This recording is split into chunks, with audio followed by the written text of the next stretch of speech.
I'm James J. Dillon, the leader of the Four Horsemen, and the proud owner of 2 Hall of Fame rings. I thank you, the fans, for everything that you've given me that allows me to be a Hall of Famer. And I'm about to record a career interview with the HANNIBAL TV. Where did you grow up? I was born and raised in Trenton, New Jersey. It was a great place to be a wrestling fan. I actually started as someone with a passion for baseball, mainly the Brooklyn Dodgers. And being in Trenton, I'm 30-some miles from Philadelphia, 60 miles from New York, so I would get strong TV from both, get Phillies baseball, and I mean, I go back to when it was the Mickey Mantle with the New York Yankees, Willie Mays with the New York Giants, and my childhood idol was Duke Snider, who was a center fielder for the Brooklyn Dodgers. Brooklyn Dodgers are my favorite. And the Dodgers went to LA, Giants went to the West Coast, and I just, along the way, discovered wrestling every Thursday night live from the Capitol Arena in Washington, D.C., and just fell in love with it. And it was the era of originally Argentina Rocca, Miguel Perez, Nature Boy Buddy Rogers, Bobby Davis, Bob Orton Sr., and then there was Haystacks Calhoun, Bobo Brazil, Chief Bigheart, Carl Von Hess, these bigger-than-life colorful characters. And it was only on one night a week for like an hour and a half live, and then they would go off the air if they would maybe tease you a little bit of what their main event was from the Capitol Arena. And then the live event came to the Armory in Trenton, New Jersey, where I lived, and I wasn't even old enough to drive, so the first time I went, my mother drove me down and went with me, and then once I was in the arena and just soaking up the atmosphere of a live wrestling event, and it's hard to describe. It's almost like something, man, you got to go and see it for yourself. And so here was this base of all these characters that I had come to follow on television every Thursday night, and now here they are in living color in the flesh with all the atmosphere of a live event. Man, I was hooked, and I started looking to see where else wrestling happened around me, and started going to other venues. Who would have been some of your favorites growing up? Well, 1957, I want to say 15. So I'd have been 15 years old, 16 years old. And again, I guess I looked at the business from a different perspective, but still, I mean, I wasn't an insider, but I wasn't actually just a fan blinded by what wrestling was. I kind of looked at it as a business, but the guy that really caught my eye initially that I was enamored of was Johnny Valentine. And he wasn't the flashiest guy. He, like Buddy Rogers used to, have the robes and the long bleached blonde hair and the strut and the whole thing. And Valentine, that wasn't him. John was a tall, muscular athlete who came out there with just a jacket on, and he got more accomplished with a look than his flamboyant interviews or anything like that. And just something about that, man, I just thought he was it, and to the point that approached him and he agreed to have me have the fan club for him. And I understand he was kind of a bit of a strange character. When you were dealing with him with the fan club, or whenever, I guess you probably got to know him maybe a little bit later in your career, did you ever notice anything a little off about him? No, and he was, very professional with me. I mean, somebody put it on eBay, and I thought, wow, I guess, yeah, I did have that, and I didn't remember it. And it was like a letter authorizing me to start a fan club for him and head it, and he signed it. And then somehow I lost it along the way, and somebody had it and put it on eBay for auction. But he was very business with me. I gave him a questionnaire with questions about his background, which I didn't, this is before the internet, where you could go on there and get the life history of just about anybody and everybody. And so I wanted to know, where he started, who trained him, where he had wrestled, all these things. And he filled out the questionnaire for me, and then there was a lot of other questions that it raised based on those answers. And he lived in Wilmington, Delaware, which the guys wrestling on the East Coast, it was a good place to be centrally located, where they could go up and down the Jersey Turnpike into New England, or could go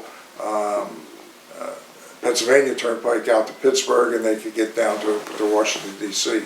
And he invited me to come to his home and sit down and have, really a in-depth conversation with him. And the day that was arranged, I took a train from Trenton, where I lived, down to Wilmington, and then took a taxi out to the house. And when I got there, he had been called away at the last minute, and his wife was there, and she graciously apologized that John had been called away, and God, you went to all this trouble, come on in and sit down. And she spent a couple hours with me sharing, what it was like to be married to John, and more of the personal side of it. So it was a great experience for me, and I continued to admire him because he was different. He was different. And the stories that you talk about, I didn't experience any of that, see any of that, but later on, as I was in the business, and I heard the stories about he, how would I describe it?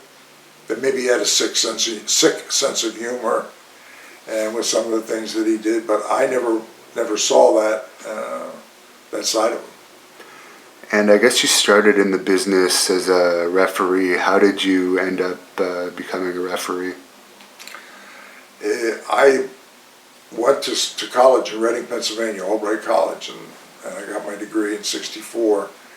And during that period of time, Ray Fabiani, who was the promoter in Philadelphia and also the president of the Philadelphia Lyric Opera Society, he was, you think of, a wrestling promoter, he was probably some sleazy cigar smoking, which if you knew Phil Zacco, you might get that impression, who Phil promoted in Baltimore. But Ray Fabiani was very dignified, very respected in Philadelphia, but he was the promoter.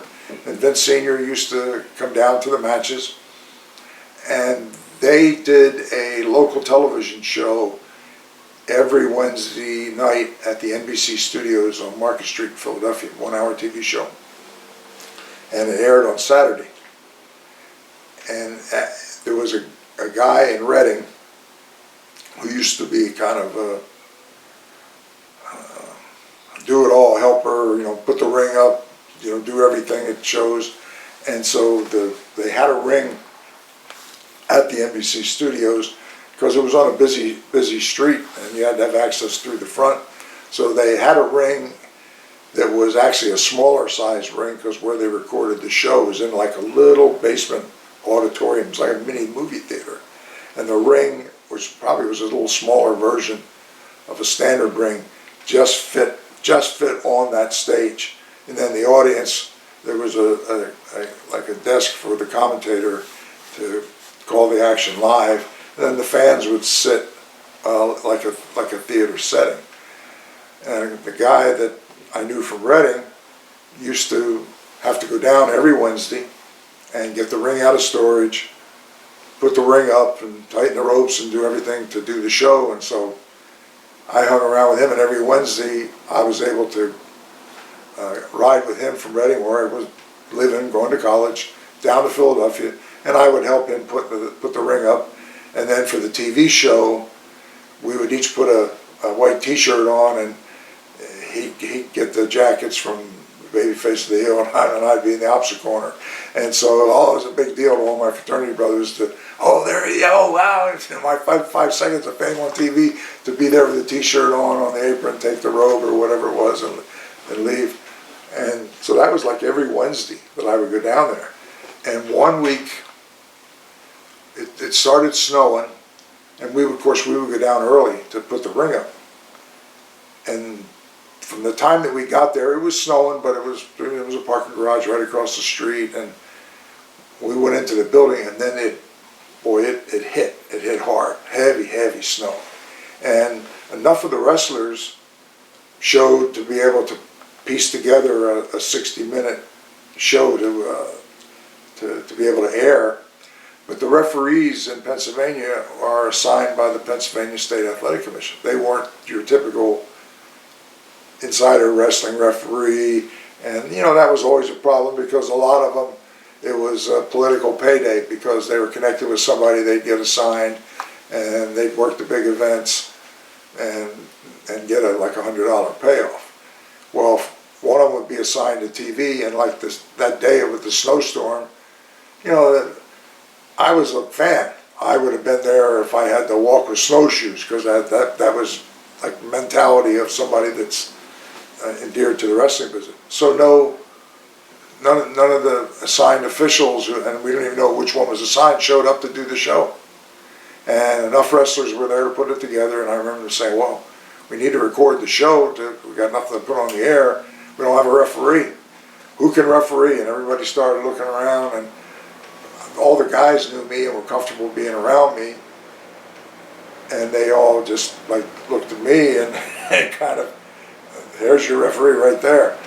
Again, never had refereed, but I knew what to do instinctively, knew where to position myself just from being a fan and watching for so long. So I refereed for the hour of television. The only instructions that they gave me was, with the hard camera in the back of the auditorium shooting down, they said, you work 3 sides of the ring. At no time do we want to see you walk in front of the action across the camera, in the front of the ring. So you don't work that 4th side. You work position where you want. We'll never want to see you going across camera. And that was really about the only thing they told me. Well, I just knew where to be, what to do. And at the end, somebody said, wow, you're really good. And again, unlike the other commission referees who weren't fans, and later on when they would do like hot finishes at the live events, when it was a hot finish, the referees that were political referees that were coming just to get a payday would piece together that this is, and Philadelphia was a tough town, that this is going to be an uncomfortable situation, and they start, my back, and I don't feel good. And they always knew that no matter what it was, I could step up and do the job. And because of that, the guys looked out after me. Because Philly's a tough town, like I said, and if it was a hot finish, I remember they would tell me at the finish, they said, you stay here, stay in the middle of the ring, and we are ready to go. The heels would tell me, when we say go, you be the first through the ropes, and the police will be coming to kind of meet us, and we got your back. And whatever you do not stop, don't turn around, just be watching in front of you and keep moving. So they took care of me. And all the hot finishes, I never got hurt. There was a lot of yelling and screaming and pushing, but they took care of me. So you were already smartened up to the business by I was smart without being smart. And a lot of fans today could understand that. I never had a conversation about, well, fill me in. It's like I didn't need to do that, didn't do that, and then they openly, did their business around me, knowing that I had become one of them. And when I read through your book, when you did a couple shots, I guess it was around the Boston area, you carpooled with Gorilla Monsoon a couple times. Yeah. What was he like? He was a great guy, and he lived in Willingboro, New Jersey, and so he would come over to the TV tapings every Wednesday, and I got to know him on a personal level. And one of the things I remember about him, that he went to Ithaca College. He was an educated guy, and here's this guy from Mongolia that doesn't say much, but here's a guy who was college educated, very smart man, and a very, very gifted pianist. And they had a piano, a concert piano on the stage where they did the show, that they could lift it onto wheels and be able to slide it off the stage behind the curtain so they could put the ring up. And he would always get there early, and Gino would sit there and I would watch him play piano. Very, very gifted. I'm thinking, wow, this he's Gorilla Monsoon, this monster guy, and so gifted to be able to nimbly play the piano. Very, very great guy. And you also did some shots, I guess, for Vince McMahon Sr. as a referee, and you, I guess, refereed a few of Bruno Sammartino's matches. Refereed a lot of his matches. And what happened was we would do the show in the studio once a month, and it would build up to a live once a month big arena show, which was either at the old arena at 46th and Market, which was actually an old hockey arena, and adjacent to it was the studio where, as a kid, the bandstand show that was so popular. Kids would run home after school to watch these people. They would have singers come on and debut their songs, and then they would play them, and the kids danced, and the guys would have the girls that they thought were really cute watching on TV. I'd run home from school too and watch that show, and the bandstand was recorded there in that same complex. And if they didn't run 46th and Market Arena, then they would run Convention Hall, which was down closer to the 30th Street train station, and it was like a concert arena, kind of a domed thing, much larger seating, much newer arena. And in fact, when I was in college, I actually went to see Frank Sinatra perform in that same venue with. He was just getting married. It was Mia Farrow that he was right before he got married, and she was sitting there right at the edge of the stage, and he introduced her. So I saw Frank Sinatra, but it was like a stage at the end with those big, huge curtains that went from floor to ceiling, and the ring would be set up maybe, I don't know, 10 rows or so, because it wasn't. You wanted to get the benefit of the permanent seating in the back, so the ring would be more centered, and they would have some ringside seats back towards the stage. And so it was either the arena or the convention hall, and this was before the Spectrum and the other buildings went up. So that's where you refereed a lot of Bruno's matches. Yeah, and Bruno was. And again, a lot of his finishes were controversial, because when he faced like Gorilla Monsoon or Baron Cicluna or Georgie Animal Steel or the Sheik, they weren't just one match. They were usually set up for a series of 3. So there would be some controversy on the first match or the second match leading to an eventual, we traditionally would call, a Texas death match. There has to be a winner, no disqualification, no count out. So there would have to be some finishes leading up to that where there'd be some controversy and some heat. And a lot of the other referees, they weren't comfortable about working those matches. And they instinctively knew that I would do whatever needed to be done, and they took care of me. But Vince Sr. didn't come to the television shows, but he would come once a month to the big show, either at the arena or at Convention Hall, and always dressed impeccably. You remember things about him, and he had a nervous habit. And I don't think they were silver dollars. I think they were half 50-cent pieces, and he'd have like 5 or 6 of them in his hand. They were in his pocket, and he'd have them in his hand, and he was able to roll the front one to the back, and maybe it was kind of like a nervous habit to. But that's what you remember those little things about him. And I remember that he was a very heavy smoker too. But he took a liking to me, kid in college, and because the commission assigned the referees, I wouldn't be assigned to every show. But even if I wasn't assigned, I would still go down to the arena. Just kind of being there, and just because I would have gone anyway, didn't have to buy a ticket. And when I would go and wasn't assigned as a referee, the guys, the talent used to be able to get an advance at the end of the show, and either Angelo Savoldi or Ronald Skolin would have a little desk, and guys could come up, you need money tonight, and they would take like a $50 draw on whatever their pay was, and they'd have to sign a ledger sheet, and then even if I worked or if I didn't work that was there, at the end of the night at some point, it would either be Savoldi or Skolin would come by, and they'd say, Vince really appreciates that you still came down just in case something happened and you needed there, and he really appreciates it. Shake my hand, and they'd palm me like a $20 bill. Hey, when you're in college, I mean, this is 1962, so $20 today doesn't sound like a fortune, but to a kid in college, 1962, that $20 was a lot of money. And he used to call me Jimmy, and call me on a first name basis, so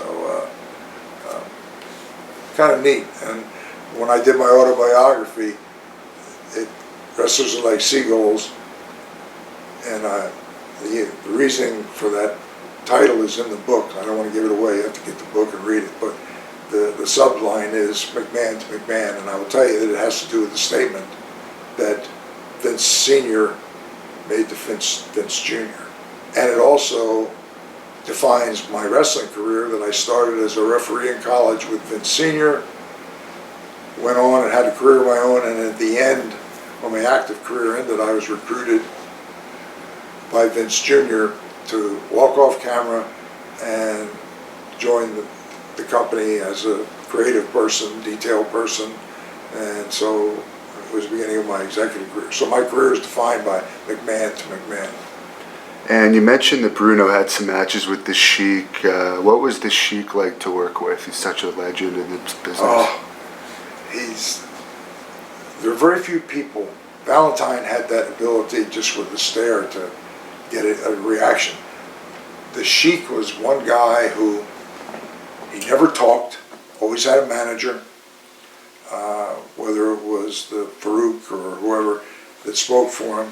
And he wasn't like a physically imposing guy. He wasn't that big physically, but he would wear that typical, he was Lebanese, he would wear the thing with the head thing around the head and keep his head down. And when he would look at you, he would look at you, fire in his eyes.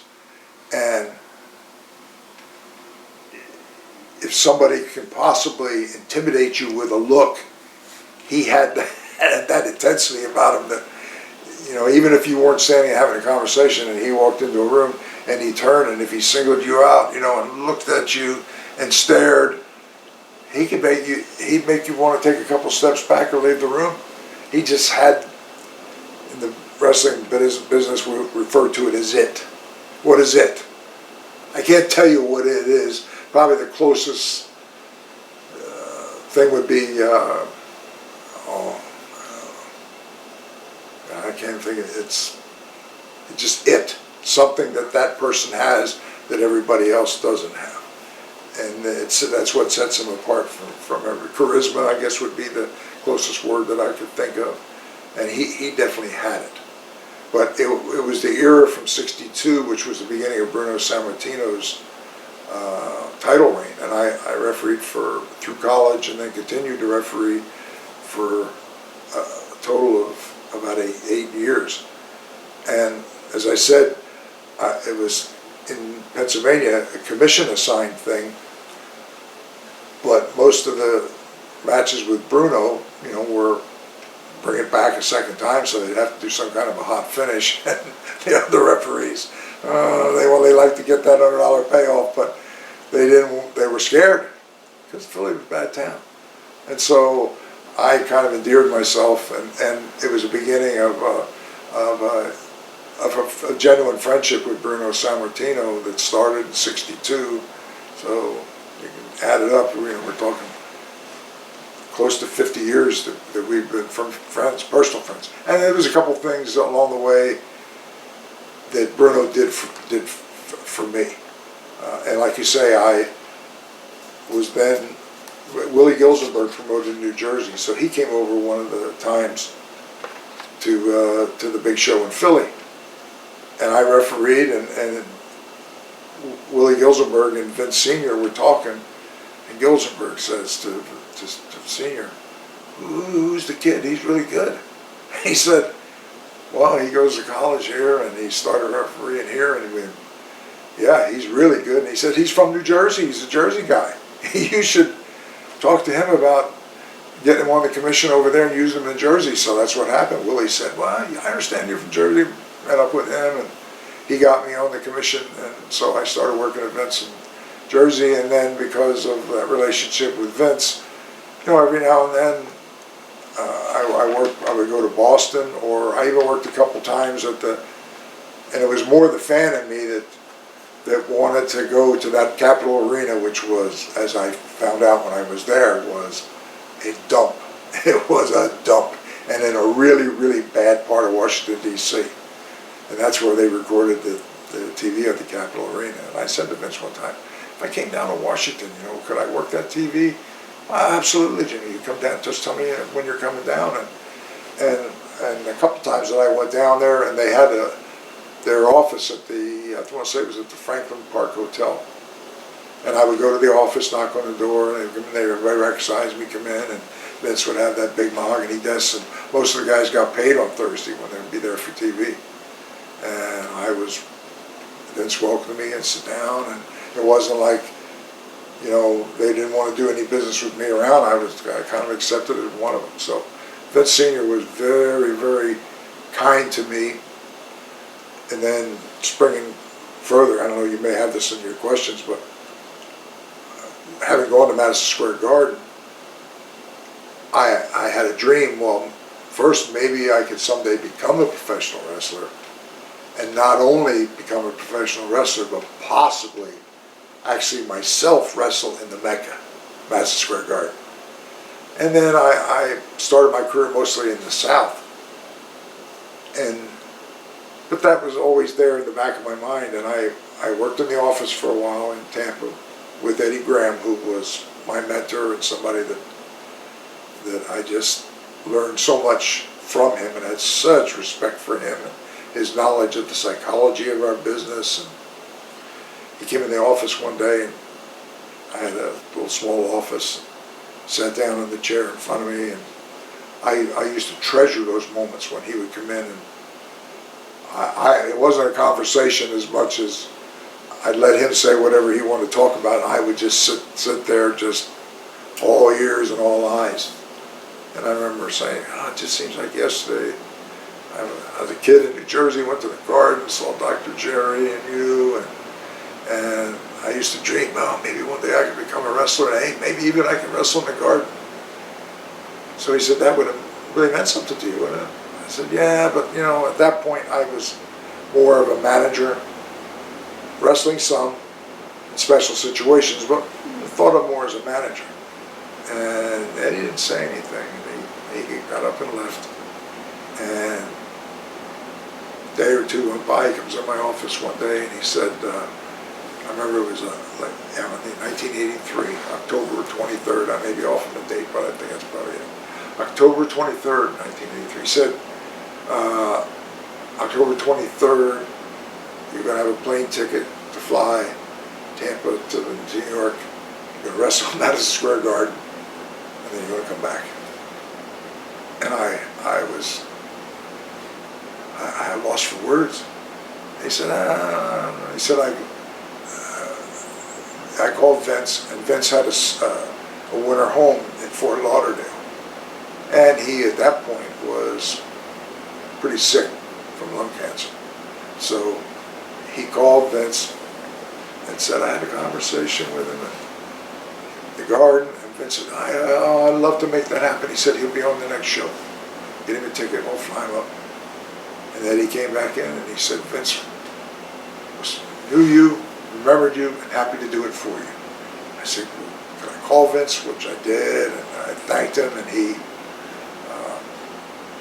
it's like, hey, I'm happy to do this for you.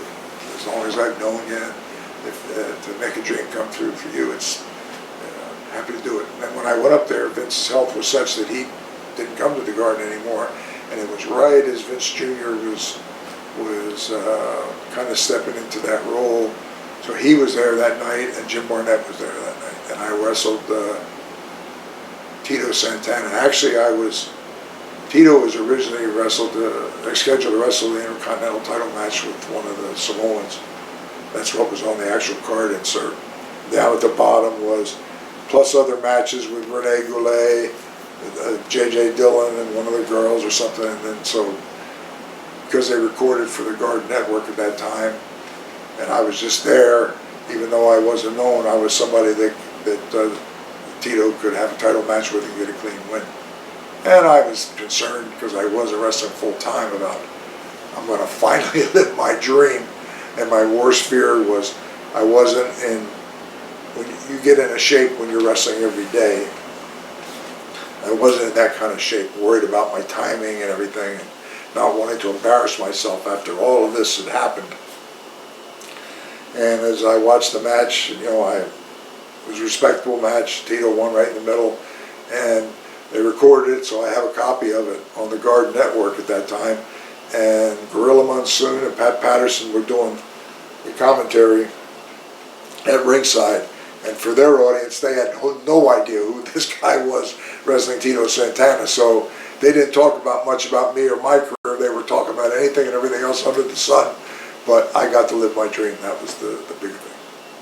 And from starting as a referee and becoming a wrestler, how did you make that transition? I'm kind of backing up and maybe answering a couple things at once. Tremendous friendship with Bruno Sammartino, and because the other referees didn't like controversy and finish, I refereed probably most of Bruno's major title defenses in that part of the country.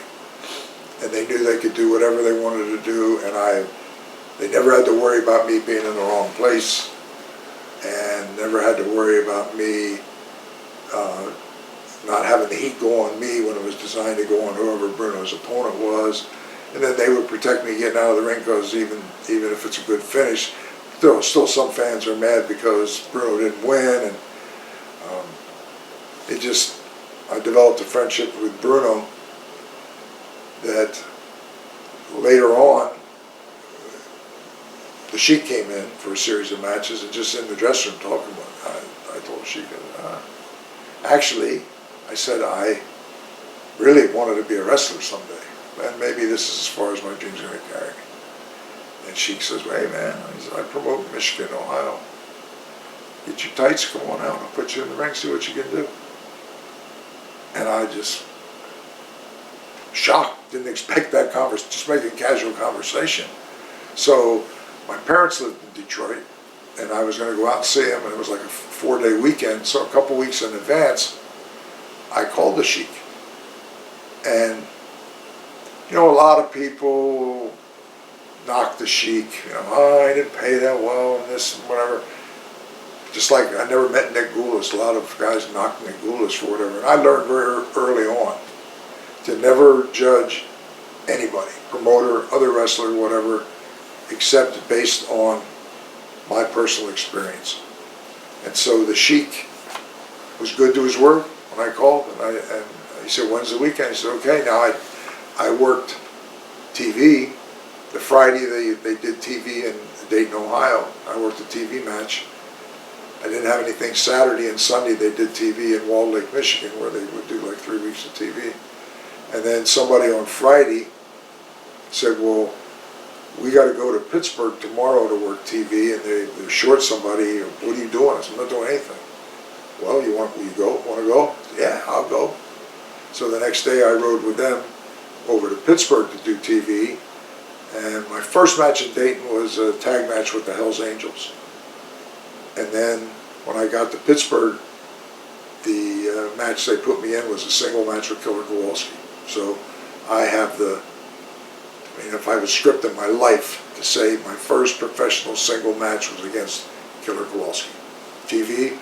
And I remember thinking, even in a TV match, it probably was the closest I thought that I ever come to dying in the ring, because Walter was he was perpetual motion, and just about the time he put you down, and and you think, oh, I'm going to take a deep breath, he'd give me a boot in the chest or something, and I thought, oh, I'm going to die right here in the ring, and I mean, I survived it, and wrestled with him several times after that, and developed a friendship with Walter. He was a wonderful, wonderful person, but to say, hey, I had my first single match against Hillary Kowalski, to me, big deal. And you had some matches against Rhodes and Murdoch that were pretty notorious at that time. Any memories of those matches? Yeah, of course, Dusty was a lot younger, not the size that he became later in his career, and Dickie was probably, I later got my break in Amarillo and wrestled a year program with Dick Murdoch, and he made me.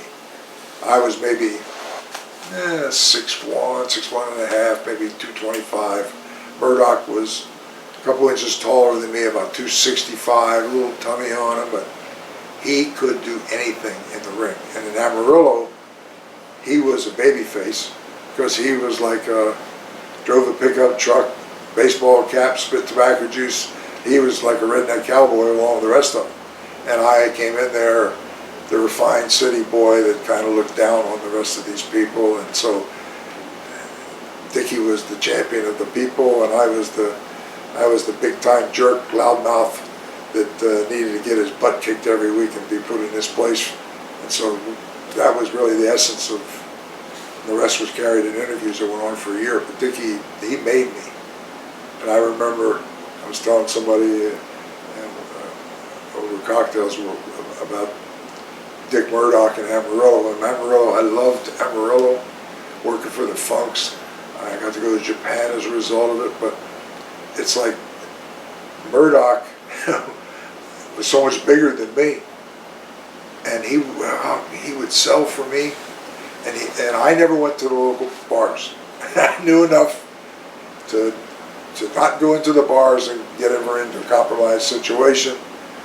And Dickie would go, that's where he hung out, he would go to the bars, and I would hear the stories where they would confront him and say, man, well, watch Jim Dillon just kicks your butt from one side to the other and wipes up the floor with you.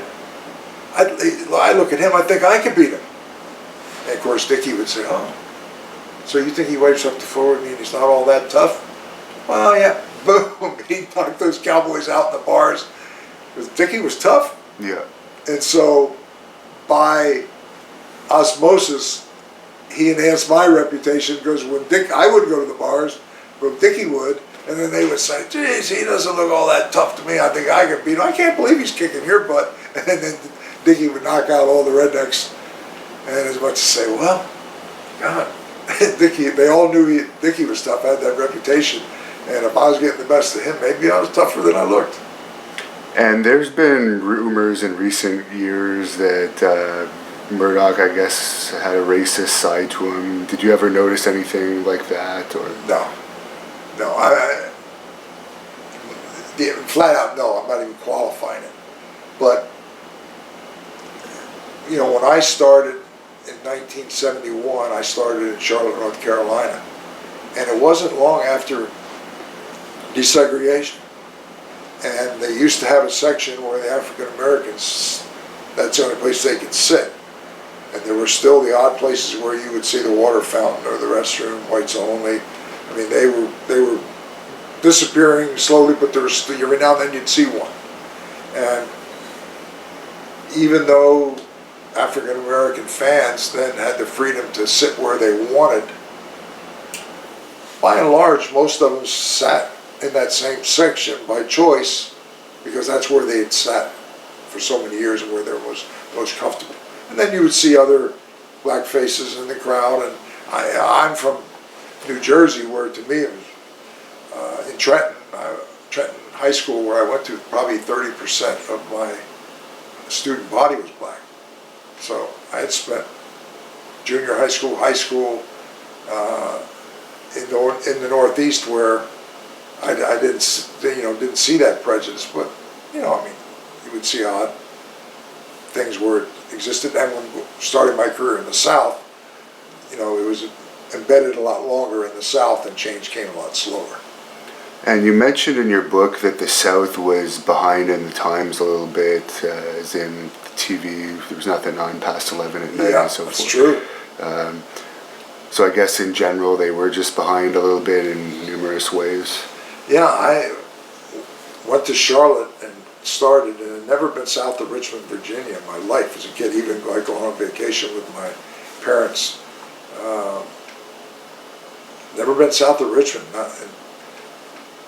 And when I got to Charlotte, like you say, being in Trenton, New Jersey, 30 miles from Philly, 60 miles from New York, there was 24-hour television out of New York. I mean, I don't program maybe it wasn't, but there would be something on.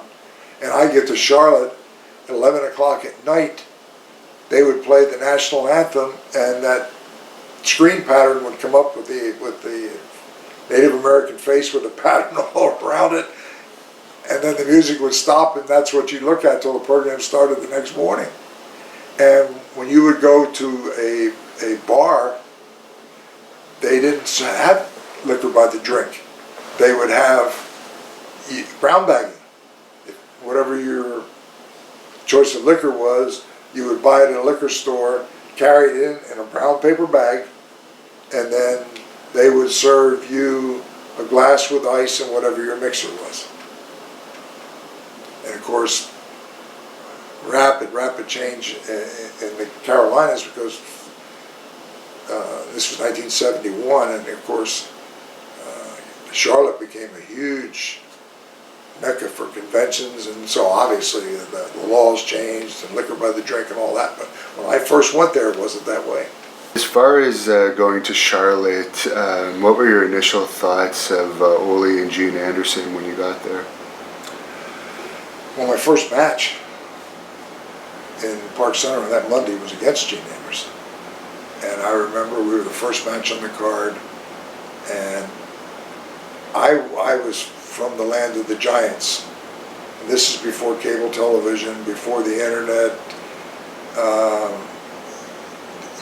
There used to be like programs that get mailed around so you knew who was wrestling in other parts of the country, but it wasn't something that you had a lot of news about. So when I went to Charlotte, which Jim Crockett Sr. was alive, and I worked for him and got to know him, and they were running 3 towns a night, and when I looked at the roster of guys, like Paul Jones and Nelson Royal were one of the top teams, and Nelson Royal was a junior heavyweight, NWA junior heavyweight champion. So I'm looking at something, not, and I don't want it to sound in a demeaning way, but it was a little bit of a departure from the land of the Giants that I had just come from, and yet when I would go out and watch the matches, the response to the crowd and how over they were, and was really the same where I'd come. I mean, they had hot finishes, and Brute Bernard and Missouri Mauler were there. I think the only guys that I knew out of the 3 rosters were, I knew Abe Jacobs, who wrestled in New York, and I knew Brute Bernard, and I knew Argentina Apollo. Everybody else, these were all guys that I didn't know who they were. And to me, champion was Bruno Sammartino, who had all those title defenses, and I had met referee many of them, and now I'm learning about the National Wrestling Alliance, and the reigning heavyweight champion was Dory Funk Jr., who in 1971, he was the reigning champion, not for full calendar years, but his reign spanned 4 years, probably a 3 years spread over, not 3, but 4 years. And he would come in and defend the title. Usually the Carolinas, he might come in for a week or 2, and then he'd be going and then I understood that there were like 25 promotions around the country under the NWA banner that they recognized this champion. So it was like basically a re-education. And I was going from like mainly big shows once a month up into what I refer as the land of the Giants to like Charlotte ran every Monday in Park Center. Raleigh ran every Tuesday. Wednesday was Asheville. Thursday was Norfolk. Friday was Richmond. So the television show was structured for kind of like an episodic athletic soap opera because they were running week to week. which differed from the big show concept where you would build it over 4 weeks to the next big event type of thing. And it just was a different approach to the business, different guys. Les Thatcher took me under his wing. Sandy Scott was a big help to me. Johnny Heidemann, Art Nelson, another guy that really helped me. And I wasn't a kid. When I went down there and started full time, I was 28, going closer to 29 years old.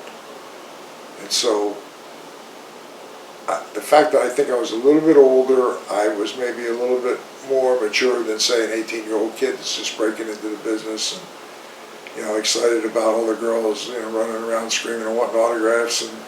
And I was, not that that wasn't nice too, but I'm talking about, I had a more serious approach to the business.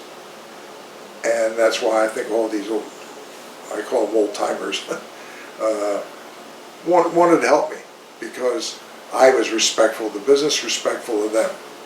And when I would be in the dressing room and we get ready to go with a finish or something, I would just say, okay, tell me what you want me to do.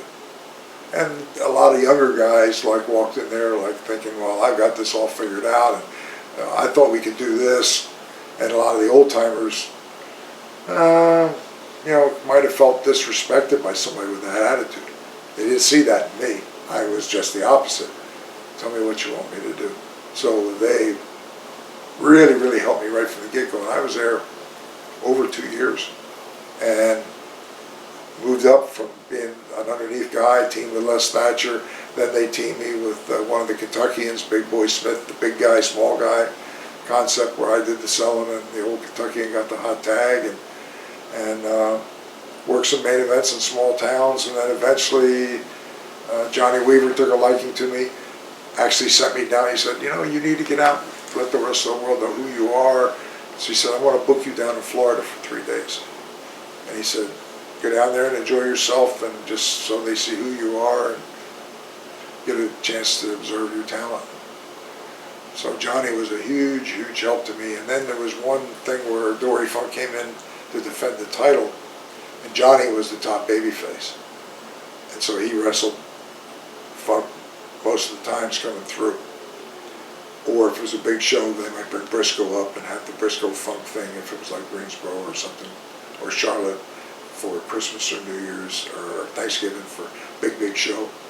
But Junior came in for the week to defend the title, and Weaver couldn't wrestle him in both Norfolk and Richmond because the towns were only less than 100 miles apart and the TVs overlapped each other. So he said, rather than get into a thing, well, regardless of the outcome in Norfolk, I'm getting a rematch in Richmond. He said, no, that's going to take away from the making it special to like the people in Norfolk. So he said, Richmond, I'm going to wrestle in Richmond. It's the stronger of the two towns. And he said, I'm going to give you the match in Norfolk.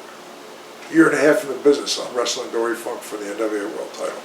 And what Weaver did was put me on Raleigh TV with Dory Funk, and the champion very seldom wrestled on TV.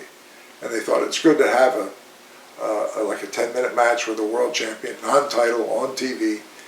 And he said, you'll have a great match with him, put him over right in the middle. And then he said, the following week, I'm going to have you on an interview where you reflect back on that match. And the storyline basically was, I was a nervous wreck. I'm going to wrestle Dory Funk on television. Oh my God, the world champion. And then once I got in the ring after the match, now I'm here reflecting back on my thought process, and it's like, I was so nervous. And then once I got in there and the bell rang and we locked up, within a minute I realized, hey, he puts his pants on one leg at a time just the same as I do. And I'm thinking, Dory Funk I have total respect for him, but all his preparation as he moves around the country, he's thinking about Jack Briscoe, he's thinking about Johnny Weaver. He doesn't know me from Adam, he knows nothing about me. So that being the case, I got a little advantage in that he's not thinking about me, and I could go out there And I found I could hold my own. And it was such a confidence booster for me. And I said, in fact, if I could ever get him back in the ring, especially in a 2 out of 3 fall match, hey, I'm not saying I'd beat him for the world title, but man, I'd have nothing to lose. So based on that story, they booked me with Norfolk, and now to my defense, or his defense, Weaver worked with Playboy Gary Hart, that was the hot manager, in a tape fist match or boxing match. And then they had Hawk and Hansen against someone. So, I mean, they stacked the card. Because I was against the world title, it was like a triple main event. So it was main event, but they made sure that I had a lot of protection on a loaded card. And I guess you went to the Maritimes for the first time shortly after that. Yeah. I guess one of Leo Burke or someone may have recommended you for that territory. Yeah, because up in the Maritimes, they ran during the summer months in the hockey arenas. They didn't have arenas as such. And in the fall, when hockey season started, they put the ice down, and it wasn't to put boards over the ice and pot. You know, they shut down. They just ran in the summer. So the winter months, Leo Burke and Bobby Kay, the other brother, and prior to that, years before the Beast, who is the patriarch of the family, would go to Charlotte for the winter. So they developed a very close friendship with Weaver, and Weaver then would be brought up when their season opened in the fall. They'd bring Weaver up, give him a break from the Carolinas, and he was helping book him with George Becker, and bring him up as an attraction. And what happened was, Weaver was supposed to go up there for like a week, and one of the top babyfaces got hurt in Charlotte, and Weaver wasn't booked because he was going to the Maritimes, and so he had to stay there because that was really his responsibility, was to take care of Charlotte. So he said, I'm going to send you at my place up to the Maritimes for the week. And I said, well, how am I going to get there? Well, you'll fly up there. And I looked up the fare and I said, Johnny, that's a $600 ticket. Don't worry, it's all covered. You go in and talk to Jim Sr. was still alive. You go in and talk to Mr. Crockett. And he's going to give you the money to buy your ticket. When you go up there, they will reimburse you for the ticket. When you come back, you go see Mr. Crockett and pay him back, which is what happened. And that was a great experience for me. And I went up there and made a good impression on them. And they said to me, we would like for you to come back. It was the last closing week of the season. That's what it was. Weaver was coming in, and then they brought me in, and I think I worked with the Beast that week. And they were like, wow. They said, we love, what Freddie Sweetan lived up there. He was from there. And every year he was the perennial tag champion with a fresh partner every week. And then they would bring in a single heel. And it was Archie Goldie one year, it was Killer Carl Krupp. They focused one guy, put all the heat on him, and that was their main attraction for the summer. And so then they said, we'd like for you to come back next year as Freddie Sweetan's partner, tag partner. You'd be the tag champions for the summer. So I went back to Charlotte and went in to see Mr. Crockett, repaid him. I said, Mr. Crockett, it was tradition to give 3 weeks notice if you're going to leave. And I said, I want to give you 6 months notice that next summer they've invited me to come back there and I'm going to be one of the tag champions for the summer. Jim Crockett kind of laughed, and he said, well, I'm happy for you, and I want you to go up there, and I know you do well, but I also want you to know that you have a home here anytime to come back. Well, I said, thank you very much. And so in the meantime, Stan Stasiak was penciled in to be their main attraction for that summer when I was going to be the tag partner of Freddie Sweetan. And about 2 to 3 weeks before the season started up there, Vince McMahon calls Stan Stasiak out of the blue, not knowing all this is going on, gives him a starting date to come in to work the New York territory, which is where everybody dreamed of being. And it's like, and the Cormier family, the Beast and Leo Burke, and they were understanding of the business. Yeah, it's 3 weeks, and they had everything invested in Stasiak. Now to find out he's got a chance to go to New York, they're not going to say to Stasiak, well, you got to start a date with us. You can't go to New York. You got to come here. You know, they were businessmen that understood how the business was. So now, in 3 weeks, it's like, what are we going to do? And I made a trip with Leo Burke because he would come down for the summer. And I said, Leo, you're going to think I'm crazy. I said, I'm already committed to come up there as Freddie's partner. And every year you've had all these monster heels from Crew, the Stomper, and all these guys that, and he said, and I said, they wrestle you and beat you up because they're monsters, and then finally the Beast is the stopgap, and that's the match everybody wants to see. So what if you change the formula for 1 year? I'm already coming up there. And instead of the monster glomming heel, have a loudmouth, obnoxious wrestling heel who will take shortcuts and cheat.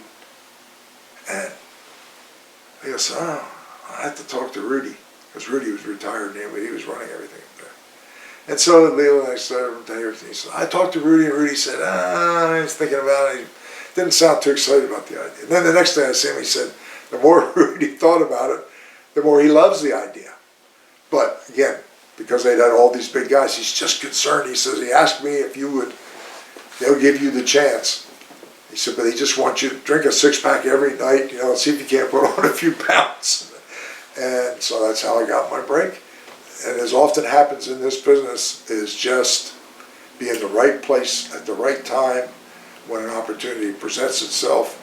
And I went up there and changed the formula from being a monster heel to a loudmouth, brash, cocky wrestling heel, and changed the pattern, and they had their biggest season ever up there, and it was my break in the business, and kind of helped me establish my name. And I went from there to Amarillo, worked on top for a year with Murdoch, 2 trips to Japan, went to Florida, and the Stomper, I wrestled when they brought me in and made me the champion for the summer.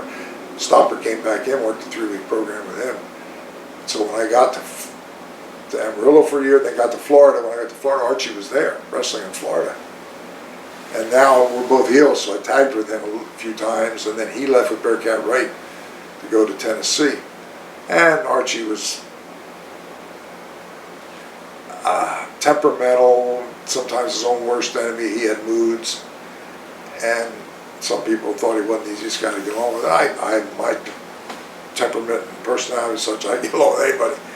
So Archie says, I'm up here in Tennessee, and he said, this thing with Bearcat didn't work, and Bearcat walked out, and I had to do my own promo, and it just killed me, because they never heard me talk, and they had this thing, and he says, I can't stay here. And I've been on the phone, and he said, I got a main event spot in Dallas. Fritz owns the territory, Red Bastian's the booker. He said, I got to have a manager. I've heard you talk. I know you can work when you got to work. I love your interviews. Have you ever thought of managing? No. And he said, well, I'd like for you to go into Dallas with me. And I said, well, I'm here in Florida wrestling. I'd have to go talk to Eddie Graham. You know, he'd have to get his blessing. I said, I'll have to call you back. So I went to see Eddie, and Eddie was very accommodating and liked me, and said, if you got a chance, he said, I love your interviews too. If you got a chance to do that with him, with Archie, he said, you go for it. We'll be able to adjust here. And again, I had so much respect for Eddie Graham. He was my mentor. So I went to Dallas, and that opened up a whole new career for me as a manager. Right place, right time. And in your book, you mentioned that Bill Watts was booking a little bit in Florida when you first arrived there. Yeah. A lot of people have different experiences with Watts. I'm just wondering what your experience was with him. I wasn't around Bill that much. And Bill, I worked a few shots in like New Orleans when I was with Dusty, and Dusty would go over there, and he took me with him. We worked 3 towns. I think I worked with Duggan. And that's back when Watts had Ernie Ladd working with him as his assistant. I'd known Ernie from before, but Bill is, he's very intense. And some guys, it's like Ole Anderson. very intense. And the thing about them is they're strong personalities. You immediately know where you stand with them. They don't sugarcoat anything. And some guys like to be stroked. You know, they like to be massaged, and rather than somebody in your face. And you know, if you're going to work for Bill Watts or you're going to work with Ole Anderson, that's the management style. I never had a problem with it. There are a lot of guys that would have. So I had tremendous respect for what Bill accomplished, because to me, it all traces back to Dory Funk Sr. And I only met him one time, and to me, he was a genius that rubbed off on his two sons. Eddie Graham had a long run in Amarillo, being around Dory Sr. So when Eddie went to Florida and was so successful, I feel that a lot of Eddie's philosophy, everything that he did, traces back to Dory Funk Sr. Now Eddie is kind of like, Senior passes away, now Eddie it's been passed on to him. He then in turn influences Bill Watts, influences Dusty Rhodes. They go off and have their successes and are big attractions in Florida, and I think it all traces back to Senior in Amarillo, Eddie Graham, and the influence that he had on other key people that then had great success. And so Watts was, I think, had good knowledge from being around Eddie Graham, and he was a top guy, drew money, big guy, and I got along well with Bill. And you mentioned the Florida incident with Lex Luger and Bruiser Brody in your book. Were you there that night at the arena? No. I was actually in Charlotte, and when I first went there, I left Florida, where I was Dusty's assistant for a couple of years, and I'd been there for a couple of years. First, I booked for a while, and then I learned that being a booker is not only having fresh ideas and being creative and producing TV, but I didn't really realize that another element of the successful bookers was every one of them was a top attraction as well, and as such had a nucleus of their guys who coattailed with them, because if Watts is on top and Dusty's on top, I can go there and I know I'm going to make money because I'm going to be one of his guys. That I didn't have that network, and I realized then how really important that was. And Eddie really helped me. I didn't have much, and this is not into any way, I don't want to demean these guys because they worked their butts off and were great guys, but I had Eric Embry, I had Charlie Cook. I didn't have that bigger than life baby face guy. Jimmy Garvin was there, Don Jardine was there for a while, but when you looked at the roster, I didn't have that wow Impact roster. And so they contacted, I was there for, I don't know, 4 or 5 months, and I had replaced Jody Hamilton, who I think the world of, because Jody handled that situation, that transition. I was more worried about that, and Jody made it. Jody'd been around and knew that this is the nature of it, and the last guy, when the booker's changes, the booker going out, he doesn't have any advance notice. And Jody I had so much respect for him. But now Dory and Terry were going to do the booking together, but they didn't want to move to Florida. They were going to do it by phone.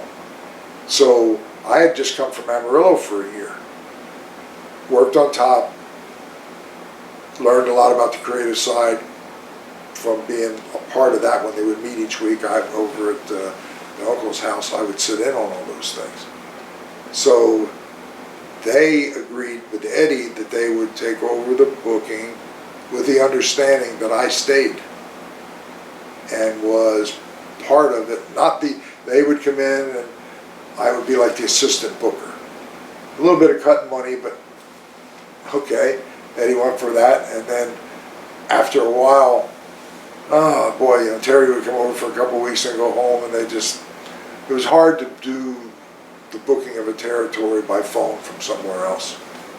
And as it worked out, Eddie used to get a run with Dusty, and he would sense when a good thing with Dusty, because he was such a charismatic, unique character, you would have to take it in increments. And then before it ran out or lost its spark, Eddie was smart enough to know I need to figure a way to get Dusty out, either they need him up in New York or something. And that's how he would change bookers without, quote unquote, firing Dusty. Yeah. And so after Dory and Terry didn't want to do it by phone anymore, the hiatus of Dusty had kind of wound its course, and he was ready to come back. And he always wanted to book. So he told Eddie he wanted to take a shot at booking, and even though he didn't know me to speak of at all, he said, I want to come in and do it. But with all that he'd heard, he wanted me to stay and work with him. So this was like unheard of. I was the booker, got replaced by the Funks. The Funks would come in, but as long as I worked with him and stayed, now the Funks got tired of it. Dusty's coming back. He's going to do it for the first time with the understanding that I work with him. So it was the beginning of a relationship with Dusty. I was there then with him for several years. And I then got an opportunity to go back to the Canadian Maritimes, which I always wanted to be a promoter. And when they were going to start back up, they had dropped 10 years after I had been there and got my break. And I was told that the guy who was the TV announcer had an ad agency, and he was funding it along with the one guy that had the original TV connections. And I was going to come in and would be a partner without having to put any money into it. So Eddie and Dusty allowed me to take tapes out of their library of some guys that I could get to come up there. And I went up there and did like 6 studio things where I'd sit there with the guy that was running it and show tapes from Florida of this guy's coming in when we launch. And when we started, Kendo Nagasaki came in, Mark Lewin came in. Mark was a huge name in the business. And again, you never stop learning in the wrestling business. And here was what I thought was my chance of a lifetime. What I didn't realize was great talent, Mark Lewin, Kendo Nagasaki, great television production. But in the time lapse since the Cormiers had it, Emil Dupre, who used to run kind of a smaller thing underneath it, then got connected and took the TV spot on network TV and became politically connected with those people. So when they wanted to start the old group back up, the TV people didn't want to get rid of Emil Dupre. So now all of a sudden there was this thing, well, you got to have TV. So it was right when cable TV was just starting in Canada, in its infancy. So the compromise was, well, Emil keeps his show, we'll give you a show too, but on our cable channel. Well, it didn't take too long. We had good talent, good TV production, good everything, but cable television wasn't available in that many places. So our universe was small in comparison to the other one. Learning curve. You can have great talent, great ideas, but if you don't have the exposure to the eyeballs, that's how you translate to selling tickets. The more people are watching the product, if you have a quality product, then it translates to the box office. So the guy who was starting it up, I then realized that we had all the things that we needed, but we did not have the TV exposure like if we were on the network. And that wasn't going to happen. And I didn't want this guy to lose his house and everything he owned. And I said, I can't just take a paycheck from you every week. I said, this is the reality of how it is. And the timing, everything is right. The timing is just not right for this reason. You don't have the TV exposure.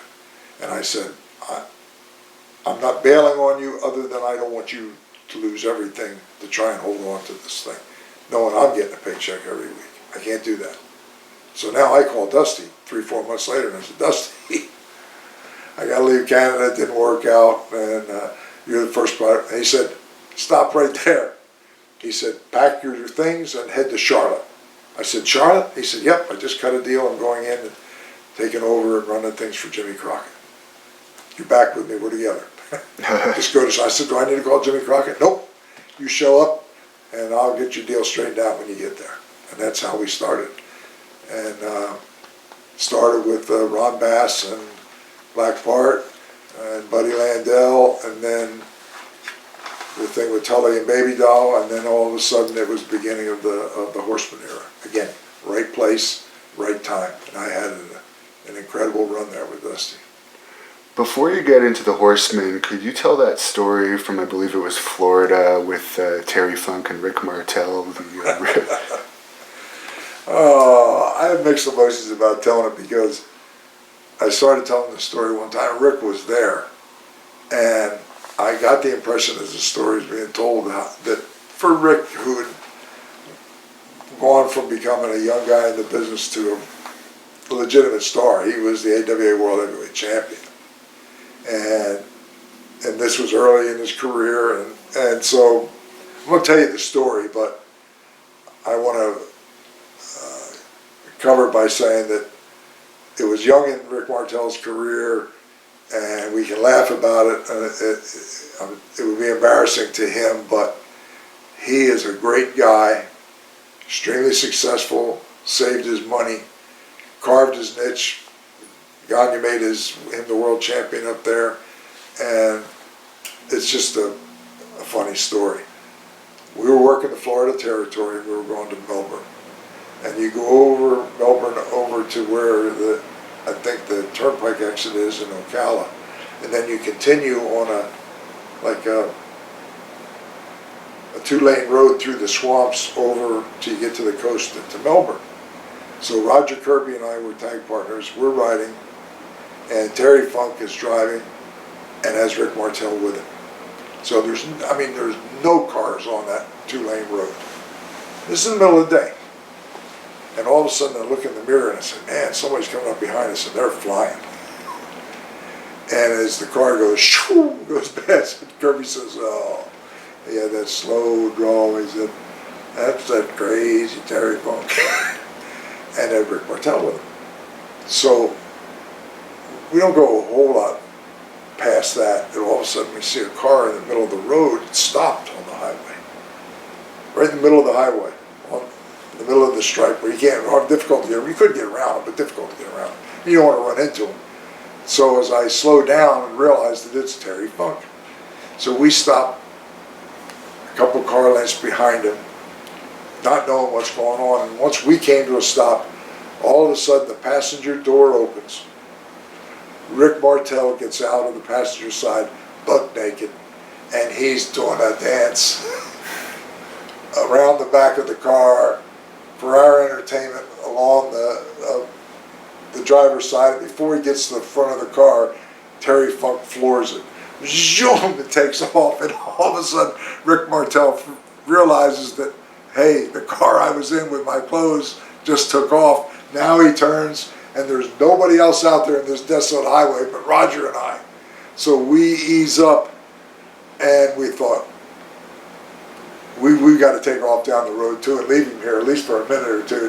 Just so as I ease up, all of a sudden I cut the wheel to the right to try and go by him, and he realized, oh no, and he's running alongside my side to hold on to the mirror, and I just want to go, and I'm like gradually picking up speed, and he's running faster, and then all of a sudden his fingers slip off the mirror, and I look in the rearview mirror, and there's Plop, Plop, Plop, Rick Martel, buck naked, flipping on the asphalt, and Roger in his slow humor, said, "Oh my God, I think we might have killed him." So we rode ahead, and now Terry Funk has already started back. We make a U-turn, we go back, and it's Rick. And we stop, and then in that thing where he was running along the side of me, which was, I don't know how far he got, but it wasn't like, I don't even think 50 yards, if that much. Running naked, he had a cat's eye pinky ring that his sister had given him that had great sentimental value, been in the family or something. And as he's running, that thing fell off. He said, "It's here somewhere." Now we feel bad because we pulled the rib on him, and we furthered the rib, and now he's lost his ring. And I said, "Okay, well, it's got to be right here. We'll look for it if it fell off your finger." Fate would have it, one of those storms comes through, as happens in Florida, and all of a sudden the clouds come in and it is pouring rain. And we're walking along the edge of the road, quick hoping we find that ring. We are drenched. And finally, right on the edge of the grass is like a twig and had a little thing on it, and there's the ring sitting on it. Got the ring back, got in the car, all of us soaking wet, went on through to Melbourne, and went in to dry off. And of course, that story has lived on and on. And as far as the Four Horsemen go, I understand the name was just a spur of the moment interview where Yeah, it wasn't some creative idea. Well, why don't we take this bunch of guys together and we'll call them the Four Horsemen? I wasn't like that. We were doing syndicated TV for Crockett, and then we were doing TBS, the 605 show, recording it every Saturday morning, and then we would get on the plane and go somewhere and work that night. And we were doing 2 hours of that. And that particular week, Flair was the world heavyweight champion. Ole and Arn were world tag team champions. And Tully was the national champion. And we had things to promote, and then there was other commercial spots where we didn't have anything or any particular interview that had to be slotted into the program. And so somebody said, "Well, why don't you guys, you got all the championship belts, all the gold, all the bragging rights, just, all of you go out there and just mention, you can't talk about your matches this coming week, but just, mention that you guys are going to be, and then we could plug the towns that were going to be that following week. Like if we were up in Michigan, Ohio, or wherever we were going to be." So while we were all out there with all the gleaming gold and all the bragging rights, when the mic came to Arn said, "I want you people at home to take a good look at your screen." And he said, "Never have you seen a collection of individuals with all of the gold, all of the bragging rights, and total dominance over the industry that, to draw a comparison, you'd have to go back in history to the Four Horsemen of the Apocalypse." Just a throwaway thing. He didn't tell us what he was going to say. Maybe he probably didn't even know what he was going to say. Just Arn was very, very creative, very, very unique in his interview approach. Well, the next time any group of us went out there, it started in the studio. Four Horsemen, Four Horsemen. And a lot of times it was kids from Cub Scouts and Boy Scouts, and they're holding up this. It aired that night. We go to the town that night, and the fans are yelling, "Four Horsemen, Four Horsemen." So this went on for like a couple, and it kept growing. And a week or two went by, and Jimmy Crockett just said, "What's this Four Horsemen thing?" I said, "Jimmy," he said, "I think you better start paying attention, because it just started as something that Arn mentioned as a throwaway line, but it stuck with the people. And they're driving this thing. And every town we're going to, we're hearing Four Horsemen, and the symbol of what came to be known as a symbol of excellence." And that's how it started. And then we got onto it, where we kind of accepted that identification. And man, it grew and grew and grew, and now I look back and the pinnacle of my career.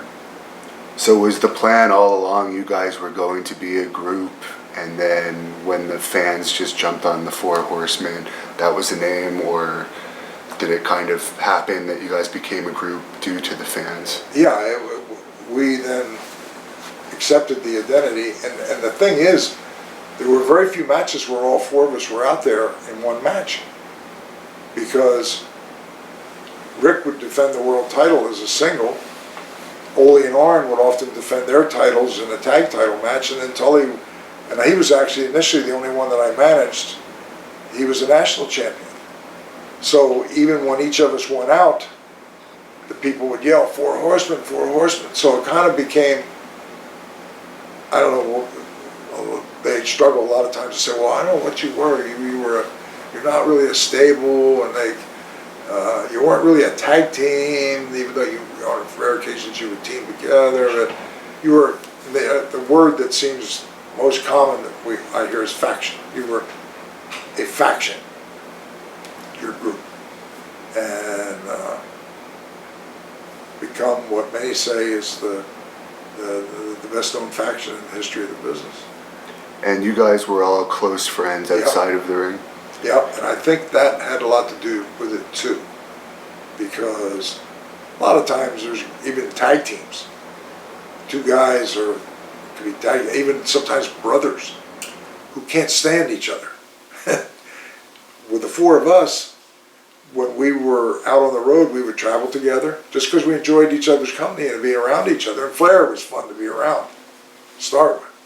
And then if we were home and had a day off or something, it's not uncommon for one of us to have something at their house and invite the other guys. So it's like, you'd think when you're with somebody on the road so much that you would want to, man, the last thing when I have a day off is, oh, I don't want to see these guys, but we generally enjoyed being around each other.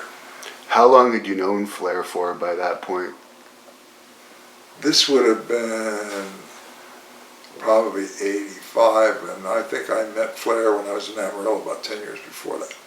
He just was getting started, and they realized he was somebody special, and they wanted to send him out, kind of like Weaver did. Well, we want the world to see you. We're going to send you down to Florida for 3 days so they hear your name and see you.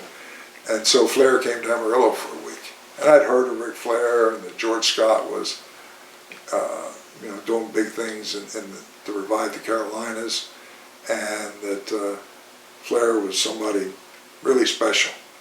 And so he came to Amarillo for a week as part of that, and then they would go to St. Louis. And so I first knew Flair around 75 when I was working in Amarillo, and he came in for a week. Was he always as wild as he became to be known for? He always dressed the part, always the hair and the type of interviews that he did, and he lived life to the fullest, and he was fun to be around. And so, yeah, what you see is what he is. He is the true nature boy, and he's the jet flying, limousine riding, kiss stealing son of a gun. What's the craziest thing you've ever seen him do that you could talk about without getting him into too much trouble?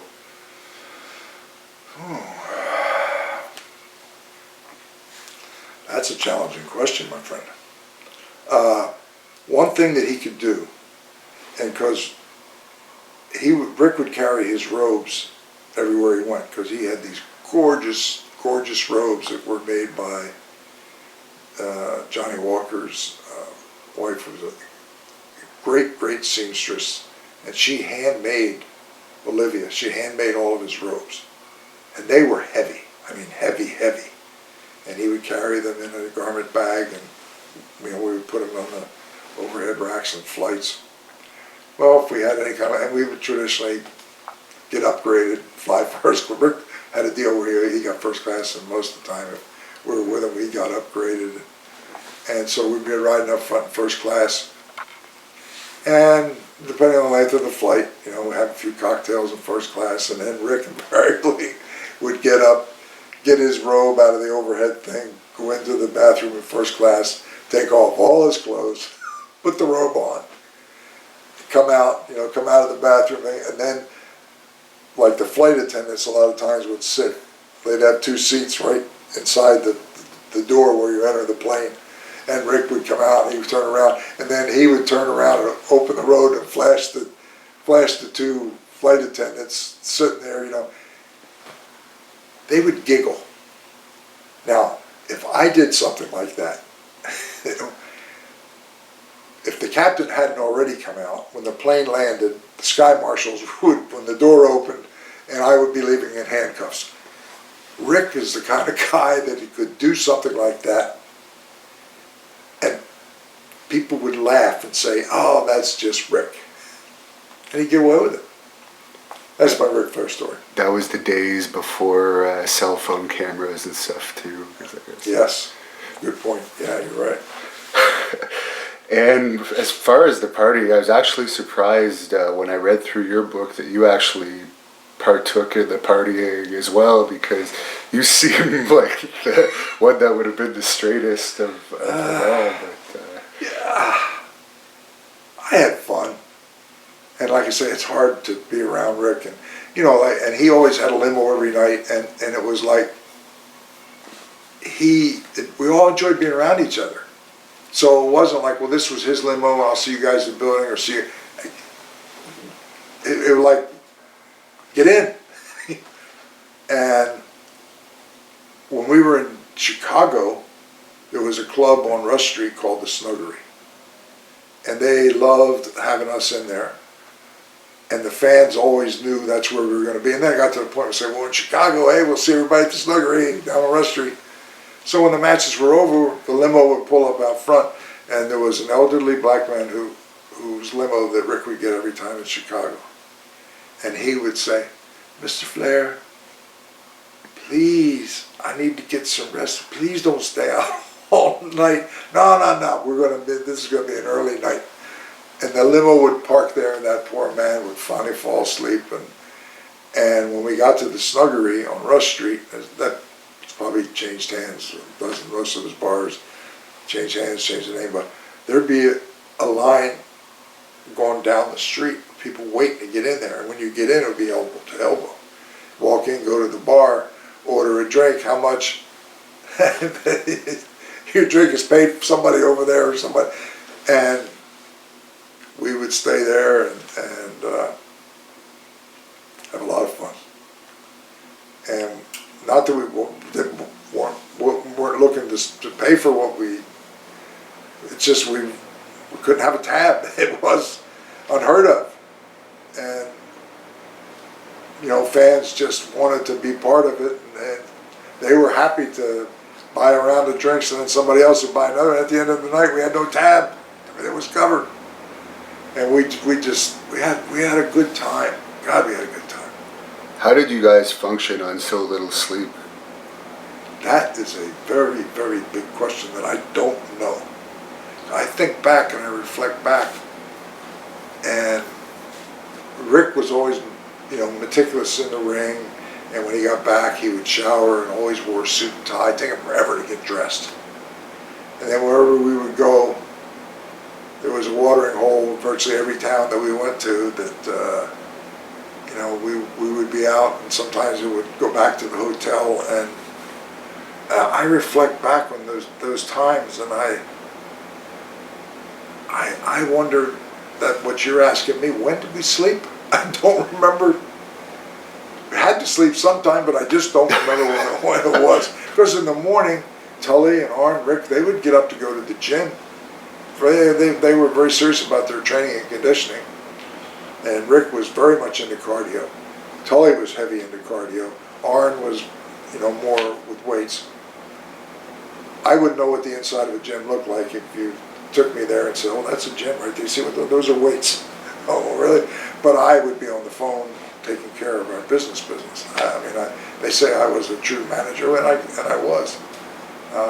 So I was up not sleeping all day, and it just was a great, great time in my career that I have such fond memories, and all of us are still friends to this day. And you guys actually outdrew WWE a couple times when you were head-to-head in the same towns. What was that feeling like? Because a lot of people always have the impression that they were beating the NWA I guess maybe overall they were as far as crowds, but I guess I understand in Philadelphia you Yeah, drew Philly. them. Yeah, there was one night in Philly where we were at Convention Hall. The Spectrum had been built, and the WWF at that time, or slash WWE, was running in the Spectrum the same night, and we outdrew them. And it's like we're all wrestlers in the business, but and it's not like, oh, we're better than they are. It's kind of like we're competitive people by nature, and that's why at the cream of the crop on the top are by nature competitive people. So it was like a nice side note. We're glad we had a great house tonight and that people want to come see us.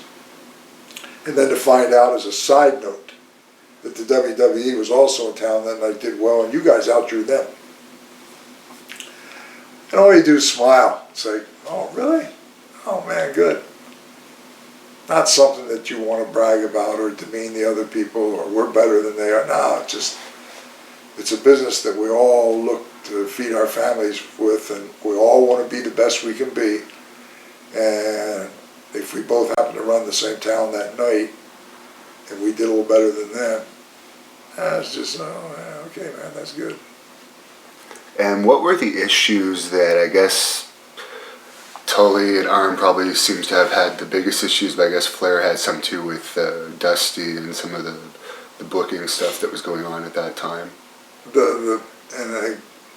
It was awkward for me at times too, because I had a relationship with Dusty that went all the way back to Florida. I was close to him as a professional and close personal friends, and not to the point that I would go into his office and close the door and sit down and be buddy-buddy, but you know, I would go over to his house with my family and with his family, and very close to him and Michelle, watched his boys grow up, and just had a great relationship with Dusty. The frustration was that Dusty, like a lot of baby faces, and the philosophy is at the end of the night, the main event sends the people home happy, and the baby face goes over. And you know, there was a lot of pictures with us all lined up like dodo birds with Dusty with a bionic elbow, bang, bang, bang, bang, bang, bang, and here I pop, pop, oh, bang, and I would get all tangled in the ropes and do what they called the Hully Gully, and we were doing big business. But then it was like, man, if this keeps happening, man, it's going to kill us eventually, you know. You don't want to run something into the ground, and that was the fear, that all of a sudden we would have lost all our heat. And then I'm listening to it in the dressing room every night, and they say, well, you work with him every day, don't you say something to him? And the relationship wasn't like that. And what I could do was when it kind of intensified, it was reaching a boil over point, I could go to Jimmy Crockett. I had a very good relationship with Jimmy. And it wasn't something where I was buddy-buddy or had dinner over his house, or it was kind of a professional respect thing, because I had started with his father. And I could go, I say, Jimmy, can I, and this didn't happen very often. I said, Jimmy, can I have a couple of minutes with you? Absolutely. Close the door. What's on your mind? And I would tell him, say, this is the situation, and it's reaching a point that you need to be aware of it, and it's something that I think only you can diffuse. And I would explain what happened. I said, we're doing great business. Dusty's going over every night, and the guys, you know, we're losing, covered in our own blood. Yes, we leave with the belts, but you know, they feel that all of a sudden our heat's going to die, and this is all going to, you know, when we all want it to last, and these guys are fearful that it's Dusty's ego, is what it all came down to. That he's got to go over every night and leave us all laying in our own blood. So Jimmy understood. So what Jimmy would do, Jimmy could go into Dusty's office, close the door, And Jimmy was a very smart man. Great relationship with Dusty. He could say things I couldn't as the owner of the company or the head of the company. And I don't even know what he said, but he understood Dusty and knew how to communicate with him. And then that same night, which used to be the case before they got so big, Jimmy had a personal relationship with him and Myra and Rick and his wife. And they would have Rick go over the house and have dinner with him. Jimmy calls Rick, why don't you come over and have dinner with Myra and I? The next day, Rick, oh God, Jimmy called me and I went over, we had dinner together and I had a chance to talk to him. And oh man, I feel so good, everything's going to be okay. And then that would kind of smooth things over between whatever he privately said with Dusty. It wouldn't be a radical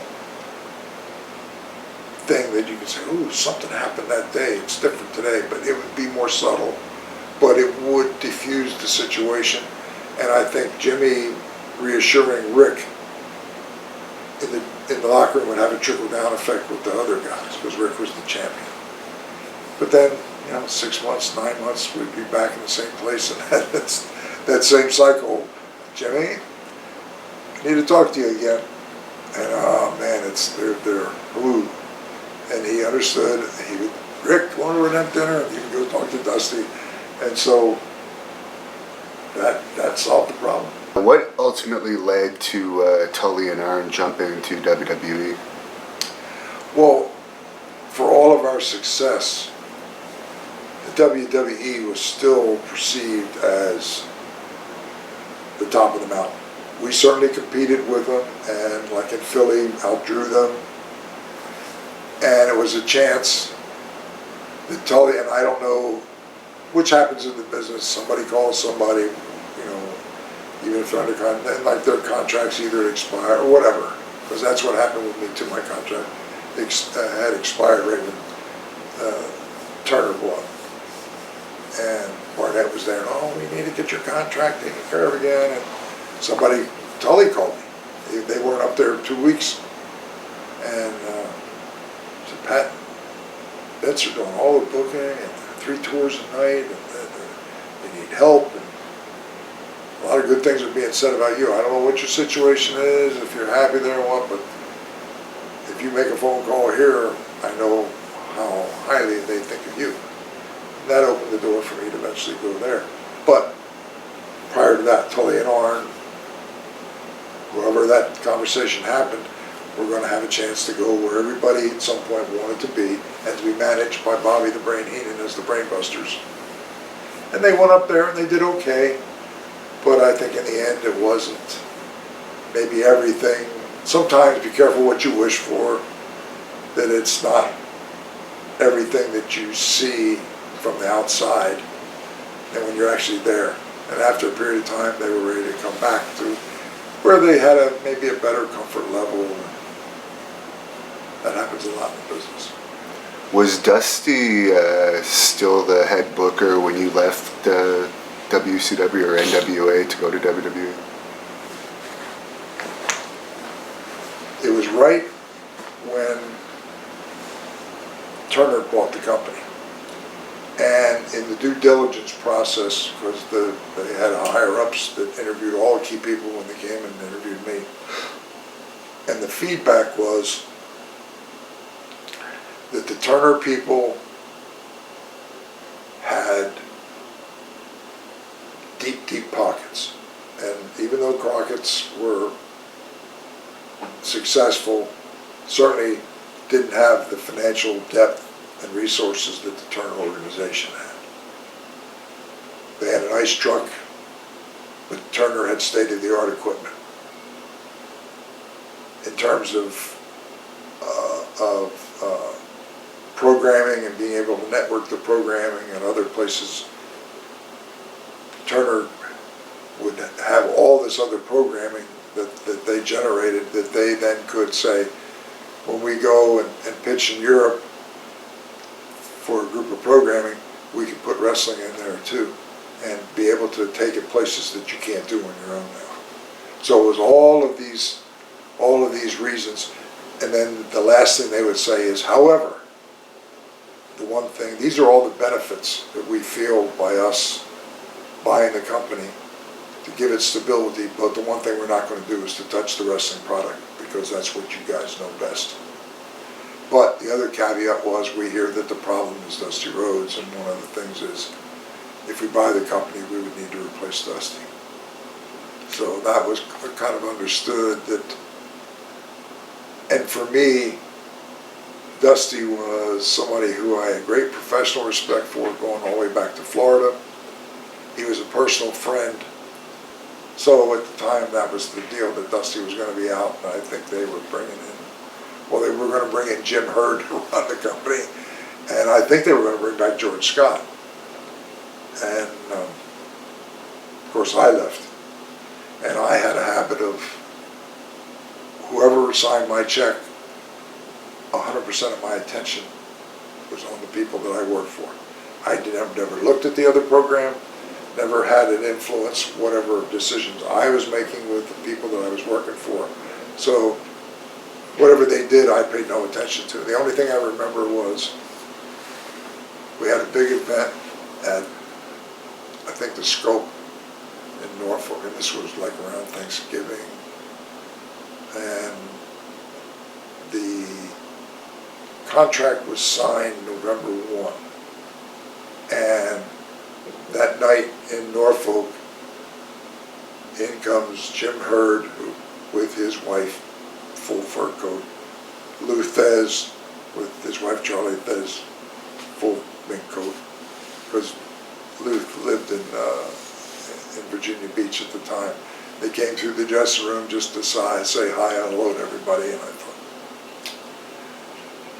you know, I heard Jim Herd was an executive with Pizza Hut or something, and the only reason that Turner was going to hire him to run the wrestling company is because he had been a station manager in St. Louis at a time when Sam Muchnick ran that promotion, and that Herd and Sam Muchnick were friends, and they thought, oh, he's one of us. He's a broadcast guy, but he knows wrestling. He's got contacts in the wrestling business too. And I just, being around Herd just very little bit, I had trouble making that connection. So when I got the call from Tully, and a meeting was set up just prior to Christmas, went to New York with my wife to do a little shopping, and arrangements were made for a car to come in to pick me up and take me to Vince's home and meet privately, where nobody even knew I was there. And I met Vince, and I didn't have a contract, so he wasn't violating any contract, and he was late coming in. He had came in, still hadn't even taken the makeup off from whatever he was doing with voiceovers and stuff, and he came in, apologized for being a few minutes late, and he said he wanted to meet with me, and that needed help. I heard all these good things about me, and he said, however, I'm not interested in you as a talent. I'm interested in you walking off camera. I want you full-time for your creative input, and for you. I understand you're a detail person, and we need that. We need somebody that pays attention to details. And he said, we talked about compensation, and I didn't want to take I realized walking off camera, it's different when you're not a performer, but I didn't want to take a huge step back. So the number I threw out there, Vince didn't blink. And I thought, well, I can't have special attraction matches with Precious Paul Ellering for the rest of my life. So this was a good, I was like 44 years old. And I thought, yeah, maybe this is the time. You know, one door in life opens as another closes behind you. And Vince said, and I wasn't married yet. We were seeing each other and got married later that year. And I said, let me talk to her.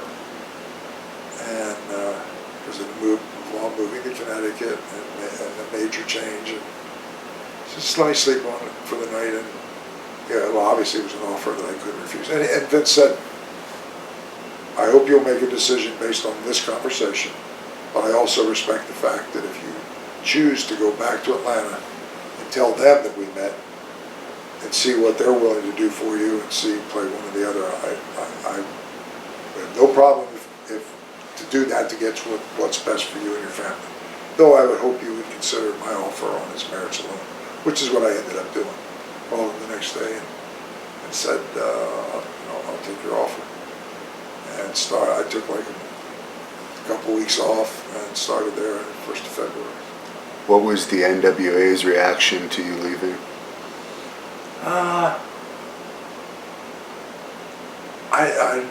don't remember, other than I did a lot of things that there weren't backups for. And this is just things that I instinctively did. Every TV show I timed the TV. Dusty would give me the list of matches, throw the schedule down on my desk, and I shared office with Gene Anderson. He would throw his Gucci bag over the door, over his shoulder, and go out and get in the Mercedes convertible and drive home. And I would like, oh, he's got this guy booked twice. I need to fix that. I got to move this here. And then I would actually time all the shows. So again, it was the details. Could I do what Dusty did? No. He was the big picture guy. I complimented him and made what he did be the best it could be. And we were a team. But I could never do what he did. And we just had a collaboration that was very, very successful. So in WWE, I guess your main duties was you had some creative input, you handled the travel, Yeah. And what were some of your other duties? Well, that was a big part of it. And then eventually it got into where contracts became, the thing got into handling all contract negotiations. And I was there for almost 8 years. And in your book, you mentioned you handled negotiations, but you didn't necessarily have say on who was hired, right? True. Vince had final say on everything. A lot of people didn't understand that. And it's like somebody who I had made good money with, Abdullah the Butcher. He so wanted to come to New York and be in Madison Square Garden. And he contacted me.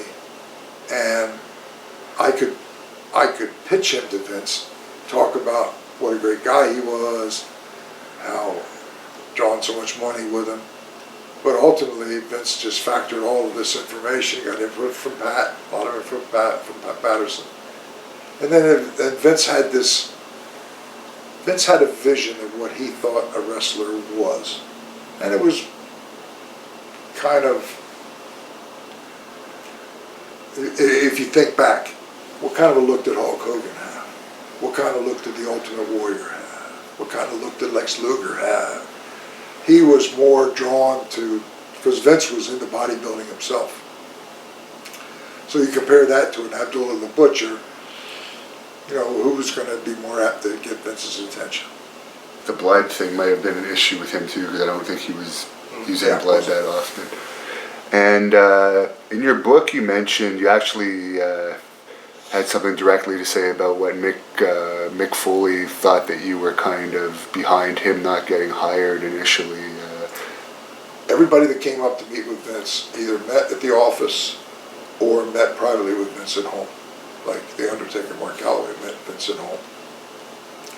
Mick Foley met in the office with Vince. Triple H had been trained by Kowalski. It was him, Vince, and I that met in the office. And Vince would ask a lot of questions and want to know about people's backgrounds, and I would be there and talk. And then the perception was that I had a huge impact on the final decision, which was not true, because yes, I had, if I was asked, what's your experience with this guy, where'd you work with him, is he reliable, and I'd give him feedback, Pat would give him feedback, and then there was no discussion about, well, this is what I'm thinking of doing, and then you try to change Vince's mind. No, Vince, once he made up his mind, the decision was made. A lot of guys didn't understand that. And like Abdullah, Vince Abdullah with the blood, as you mentioned, and and no, I didn't focus too much on that, but just the look compared to the look that had great appeal to Vince. And so he had no interest. I was always diplomatic. I would write letters, and the letters were,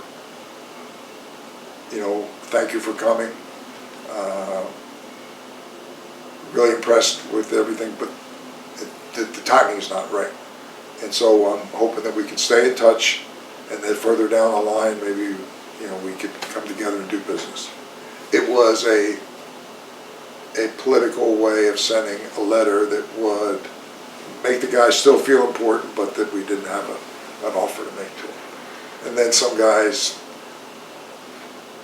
because there were guys that I had worked with, managed, or close to, felt that, oh, wow, I must have badmouthed them or something. Not true.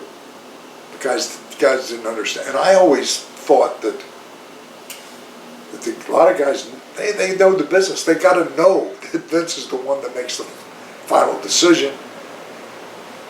And it was only years after that I kind of rationalized it in my own mind, where, it's like I slapped myself and I said, hey, dummy,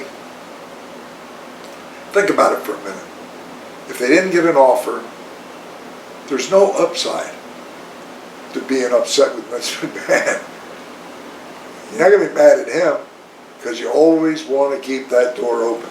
So if you're going to be frustrated or vent at somebody, it's a lot easier for it to be me and think, well, I probably badmouthed them or didn't say the right word or didn't recommend them, and that influenced Vince's decision. Me thinking, well, guys got to know that it's Vince. But it was easier to be, if they were frustrated, to maybe have some little animosity towards me, because there was no upside to having any of Vince. And is it true that The Undertaker was originally being considered for the Berserker gimmick? Yeah, he was similar to the Berserker gimmick. He looked at him being a Viking with the helmet with the horns. That was the very first thought that Vince had. And then Vince had a whole department that he would then turn over prospective talent. Say, I'm not going to give you any preconceived ideas. You take his look, what you see, give me several characterizations that you think he would comfortably fit into that. And that would influence what Vince decided to do. Is there any wrestler that you were involved in the hiring process with that you're particularly proud of being involved with?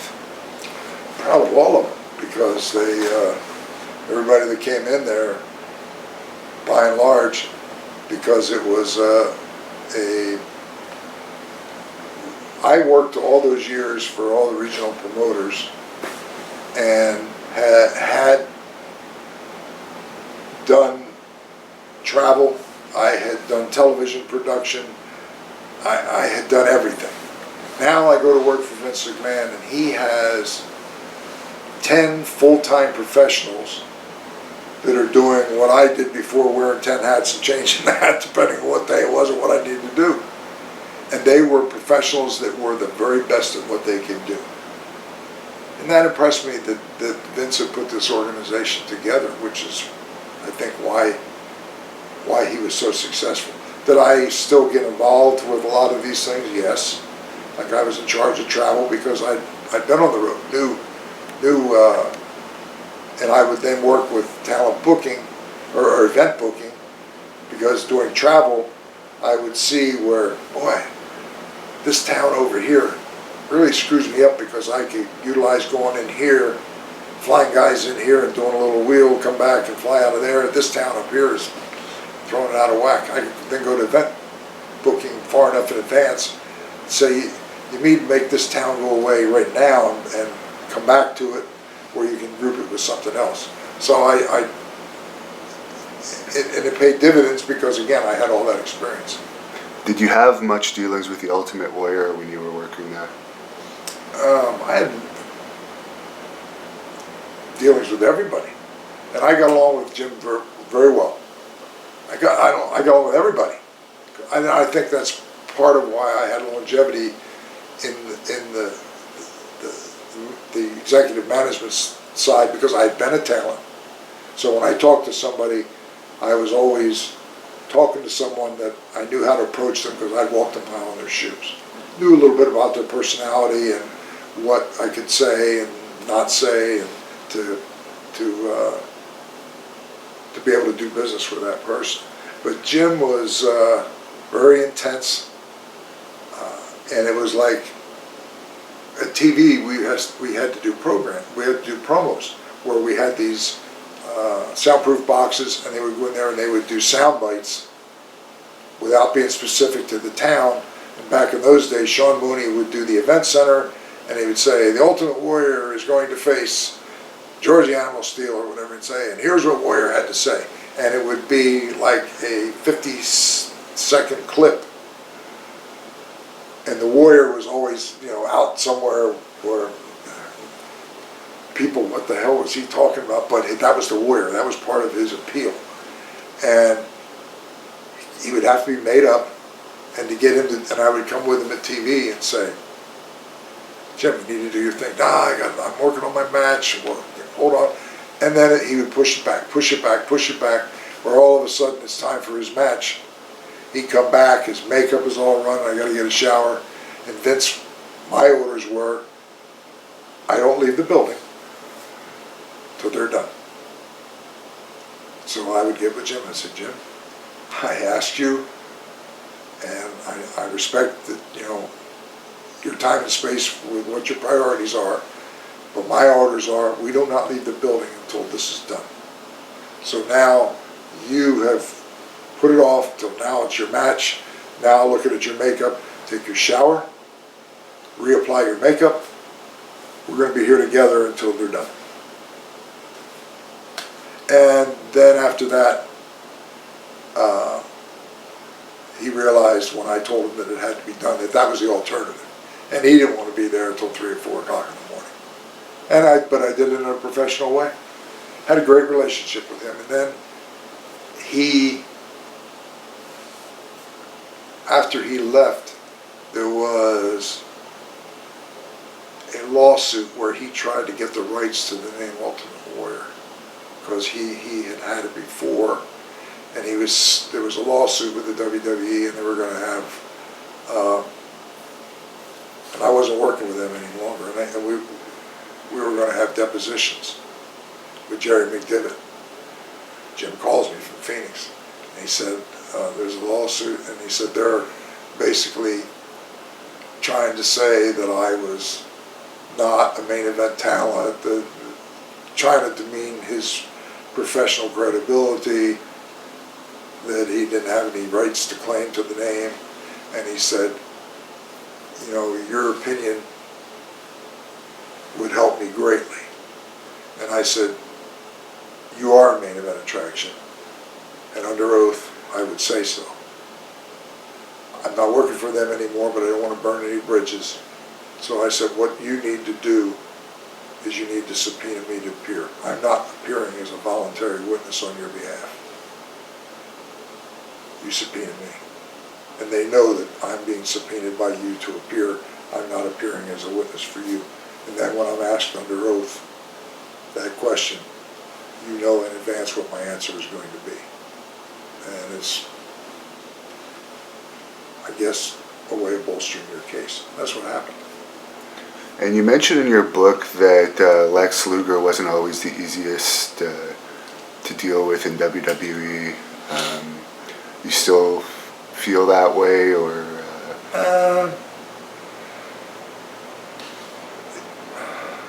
The answer is yes. But it never became personal with me. I just had a job to do. And everybody's personalities were different. Some guys realized that they were in the right place at the right time and were thankful for the opportunity that they had. Other guys maybe had an inflated sense of their self-worth, and I had to deal with both sides to get accomplished what I needed to get accomplished. And Lex was Lex. And I got along with him, accomplished, and never became personal. And now you know, I see Lex from somebody who had an unbelievable body, now being physically reduced to being in a wheelchair, and it's sad. And I get absolutely no personal satisfaction from that. I still love the business and love the people in it, and I don't rejoice at successes of some guys or celebrate failures of some guys too. I mean, how it is with me. Do you think if he had put a greater effort into the Lex Express situation and the push that he was given, that it would have gotten over more as a babyface? No. I think the best effort was put forward. It was a great idea. The resources were there. Lex was given an opportunity. The thing in the business is you create opportunities. As a talent has a responsibility to recognize when an opportunity is given to them, take advantage of it, and run with it to the best of your ability. And at the end of the day, some guys flourish, and some guys have success, but maybe not at the level that you might have hoped for or anticipated you would get to. Doesn't mean they're a bad person or not talented. That's the beauty of this business, that it's, you recognize talent, give them opportunity, hope for the best, but you're not in total control. They have a part to play in it, and how much they're in sync with what you envision and how much effort they put into it. You know, they have to go to bed at night and think, you know, did I really do my best, give it my all? Could it have been better if I tried harder? That's for them to answer, not me. And how did you like working with Bruce Prichard behind the scenes? Along with Bruce, I actually didn't have that much to do with him. He was like more involved with the magazine when I was there. And right when I left, I was like transitioning away from being more involved with the creative side and putting a lot more emphasis in the travel detailed stuff, contract negotiations, and not so much with the creative, because that's a huge responsibility. And Bruce kind of eased into that role, and he's a very smart guy. Goes back to working for Paul Bosch, so he's got that good foundation. And he's a good guy that I consider a friend and have respect for. And he kind of had a contrasting opinion of Jerry Jarrett than you do, from what I read about you in your book. Bruce has talked a lot lately about he thinks Jerry Jarrett was overrated and he didn't really provide much positive input to WWE, and he has also claimed that the rumors that when Vince looked like Vince was possibly going to spend some jail time and Jerry Jarrett was allegedly going to be replacing Vince had he gone to jail. Bruce said that there was nothing to that, but when I read your book, you kind of confirmed that. Yeah, I had a role in all that. Yeah, so I'm just wondering if you could tell us your opinion on Jerry Jarrett and what his contributions were to WWE when he was brought in as a consultant, I believe. I'm a big Jerry Jarrett fan.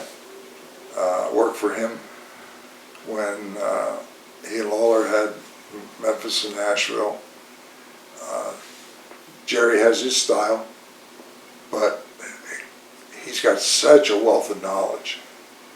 And I think one of the treasures of our business. And when Vince was under investigation, and Vince kind of, his thought process was, well, if the federal government spends this much money to try and nail me for something, whether they got a strong case or not, even if it's a weak case, when they spend that kind of money, they're going to get some pound of flesh for what they invested.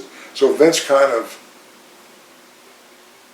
just thought, having said all that, I might end up getting found guilty of something, not because I am guilty, just because it's tough to fight the federal government with all of their resources and all their power.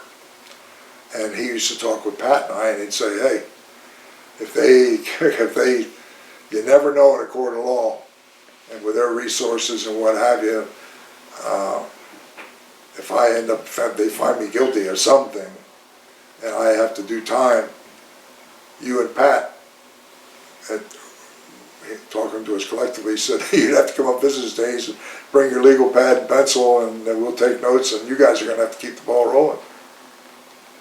And we just used to, yeah, sure, Vince, yeah. And then it was like looking for some insurance. And I told Vince, I said, there's one guy who, all my years of all the places that I've gone and people, I know most of the who's who of our business. And I said, there's one guy who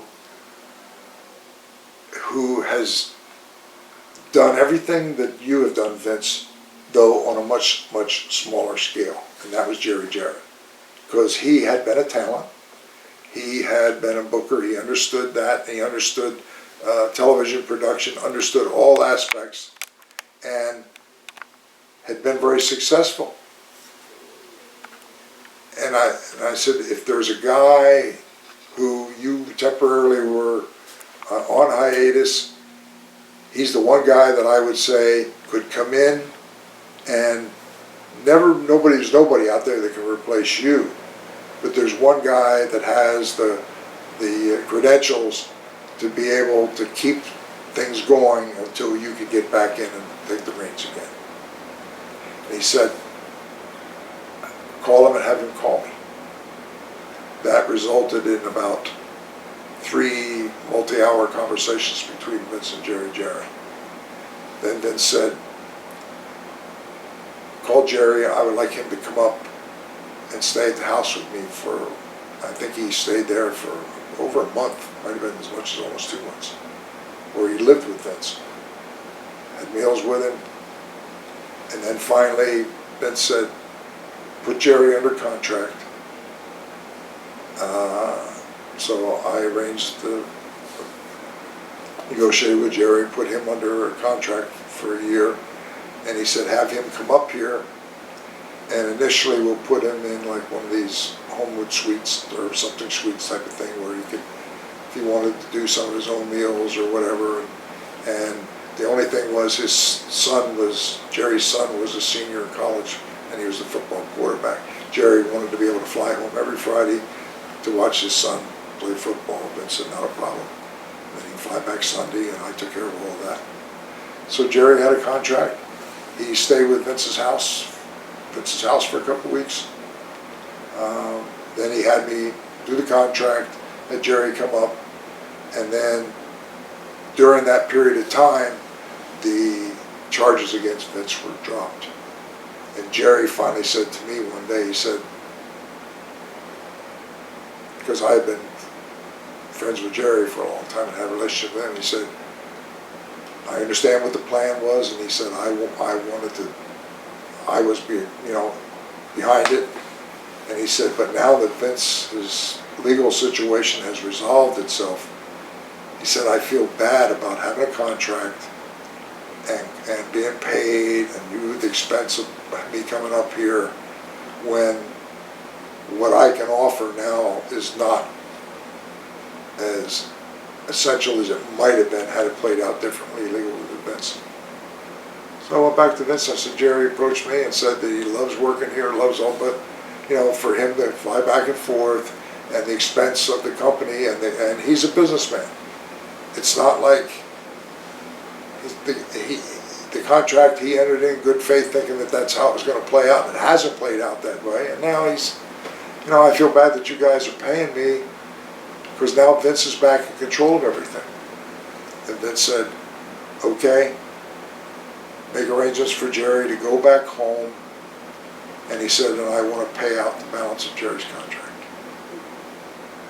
So I went to Jerry and I said, okay, Vince understands and appreciates your love for the business, your honesty, and not wanting to continue this arrangement now that the landscape has changed. However, Vince said he still, because of what everybody's intentions were, he wants to go ahead and honor the terms and pay out your contract.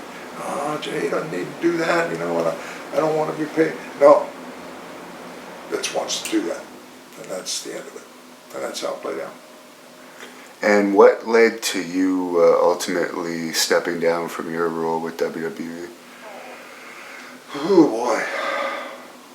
It was a couple things. I was there for almost 8 years. Wasn't married. I was living with my wife-to-be at the time. We got married when I was there. She was younger than me, wanted to have children. I'd had a vasectomy, had a reversal, tried to have pregnancy, went to fertility clinics and what have you. Anyway, long story short, after all these efforts, we talked even about possible adoption and all. She came up pregnant with twins. And we subsequently had another daughter after that. And it changed my life in that I was always the wrestling business 24/7. But when these children, and I had twins when I was 50. The boy has cerebral palsy, special needs. Thank God he's cognitively smart kid, graduated from college along with his sister. His disability is limited to some weakness with his one left side, with his hand and leg. He can't walk independently. He could walk with a walker when he was younger, but he's in a power wheelchair. And he, to this day, he's 25 years old, lives with me. Great kid, love that boy. And it just, I had to balance my life. And sometimes Vince could look at that and think, well, and Vince would talk in the third person sometimes, and he'd say, you don't like Vince anymore? God, no, Vince, it's not that. I love the business. My passion for the business is no less. And then there were some other factors too. He had hired a woman to into an executive position, and in structuring the company, I reported to her. And she knew I was married. She was a little older, and she, as I talk off the record, could I have made a case possibly for reverse sexual harassment? I think I could have. The point is, I was very uncomfortable. Minor example, she would travel with us on the private jet after we would do TV. And we'd get there at like 2 in the morning, 3 in the morning. Vince would have a limo waiting there to take him to the gym to work out.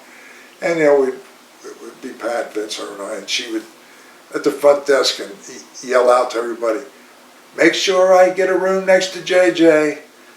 Just little things that, what are these guys thinking? There's nothing to think but. And then, like at the Garden, she'd live in Manhattan or to go somewhere, or one of the TVs close by, and I reported to her, and I was expected to drive into Manhattan, pick her up at her apartment, and she knew I had a sweet tooth, so she'd have a little gift bag of candies and chocolates that I liked, and I was like, oh man. I wonder what everybody else was thinking, and there was nothing to think. But there just was a lot of things that weren't right. And I think with Vince, he's a 24/7 guy. And when you work with somebody 24/7, and I talk to other people, it seems like, they talk about the 7-year itch in a marriage. With Vince, it's like if you have a relationship where you're so heavily involved. I had dinner at his house with his family. It's like something happens after 7 years. It's like, I can't do this any longer. I need to do something else. I don't know if that makes sense to you or not, but that was how I was feeling. And it wasn't personal with Vince. There was some other things that I don't want to talk about. But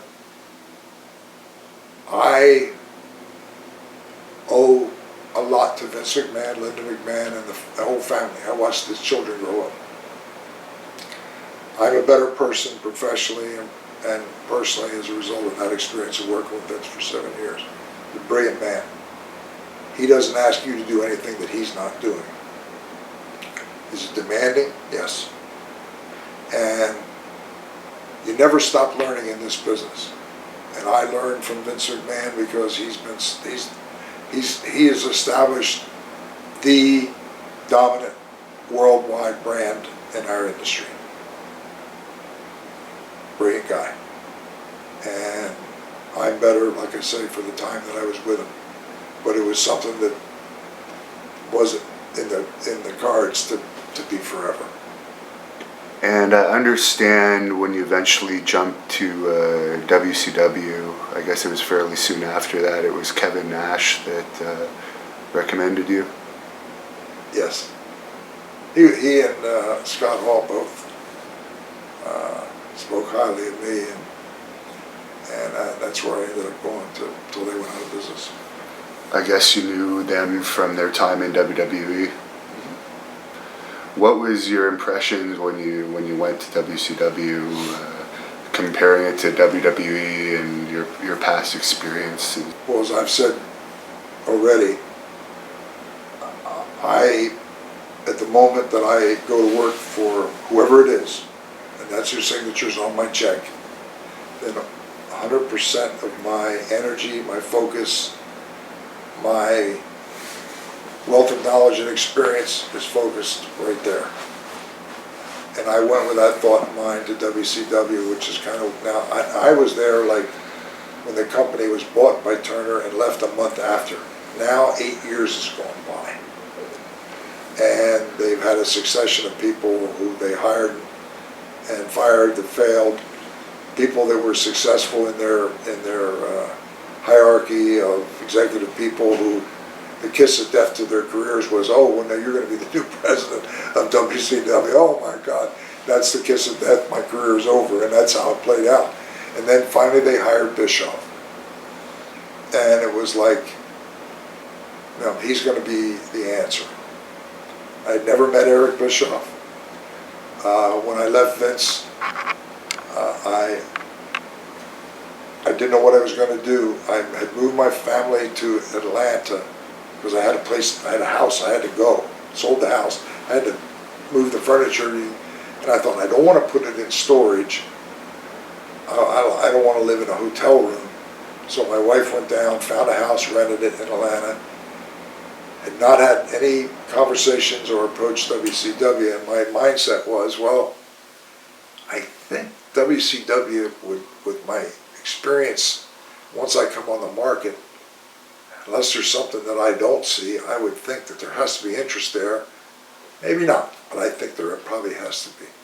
If not, Jarrett is like one more leg of the triangle over there, and he's got some other things. That is an option. If Jerry with his business doesn't have something for me, I'm halfway to Orlando with all of the entertainment properties and ventures there, that me being in entertainment, different though it was a specific niche business, there's got to be something down there where I would be a fit. So I'm looking at, I'm here one leg of the triangle. And then when I moved, I went in to interview, called Tony Schiavone. I said, I've never met Eric Bischoff. Could you set up a meeting? I'll set up the meeting.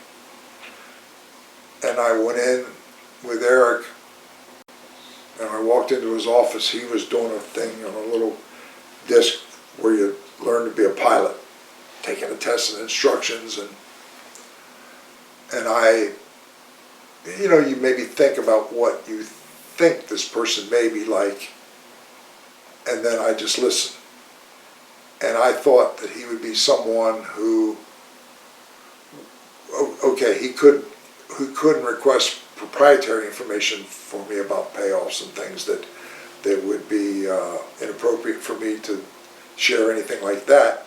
But he could certainly talk to me about creative concepts. How does he build his characters? What does he look for? How does it happen? What's the process? And I could have helped him take his business to another level because of that experience. He didn't ask any questions. I correct that. He did ask questions, but it was in the questions of a statement. How much longer can he hang on?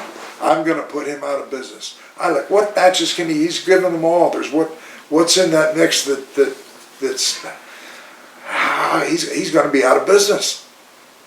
And I'm sitting there listening. I think, okay, I need a job. I got small kids, one with special needs. I'm not about to tell this man that you're crazy if you think you can put this man out of business. He's third generation of a business that is strictly wrestling, 24/7. You're in charge of a division of TBS that's one spoke in the wheel. And if you think you're going to put Vince with all your resources and everything out of business, man, whew, I need a job. I'm just going to sit here and listen to you and smile. I ain't going to tell you different. That was what I went through in my mind. Now, I'm not sure if you've heard this on the internet, but have you heard the comments that Eric Bischoff has made about you lately? He alleges that shortly after getting hired, you offered to reveal to him handwritten notes you had that said what everyone in WWE's pay was. And he claims that he refused to see it. And I had been involved with contracts and knew what everybody was making. And I would regard divulging proof of that as proprietary information that would have been inappropriate for me to divulge, to document to him. Did I have ballpark numbers that were in my mind? Yes. And if there had been a discussion, I could have talked in generalities about if he was like going to bring in the talent was there, and what are you budgeting in your mind for what to offer this guy. I could say,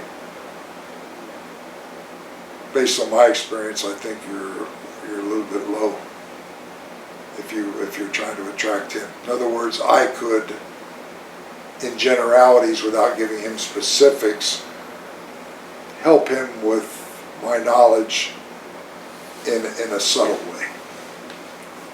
you found that he didn't really take that into the knowledge that you had to the maximum use it could have been for WCW. I don't think so. And I have no axe to grind with Eric Bischoff. Brad Siegel, I do to a degree because he got blinded by Bischoff, who Eric is a good-looking guy, dresses well, presents himself well. He could be the salesman that could sell anything because he has the gift of gab for presentation and very smart that way. He's not a wrestling person. I don't think he's particularly knowledgeable in our business. And whatever his opinion and of me is, and his assessment of my capabilities as a professional or even personally, I don't do his opinion. To be honest, I could care less. But I don't have any personal animosity to him, if that's because I look at, he was in charge, and the only thing I would say, and I guess I'm like contradicting myself, would say, well, he failed. He didn't fail because of me. And at one point, Kevin Sullivan and I were put on the shelf where we were taken out of We had contracts and people were being paid, and we were sent to Siberia. And whatever happened from that point, that was to the demise of the company, that they ceased to exist. Two people who can share none of the burden of the responsibility would be Kevin Sullivan and myself. When they brought in Vince... And I apologize for interrupting you. And to further indicate that, when he went into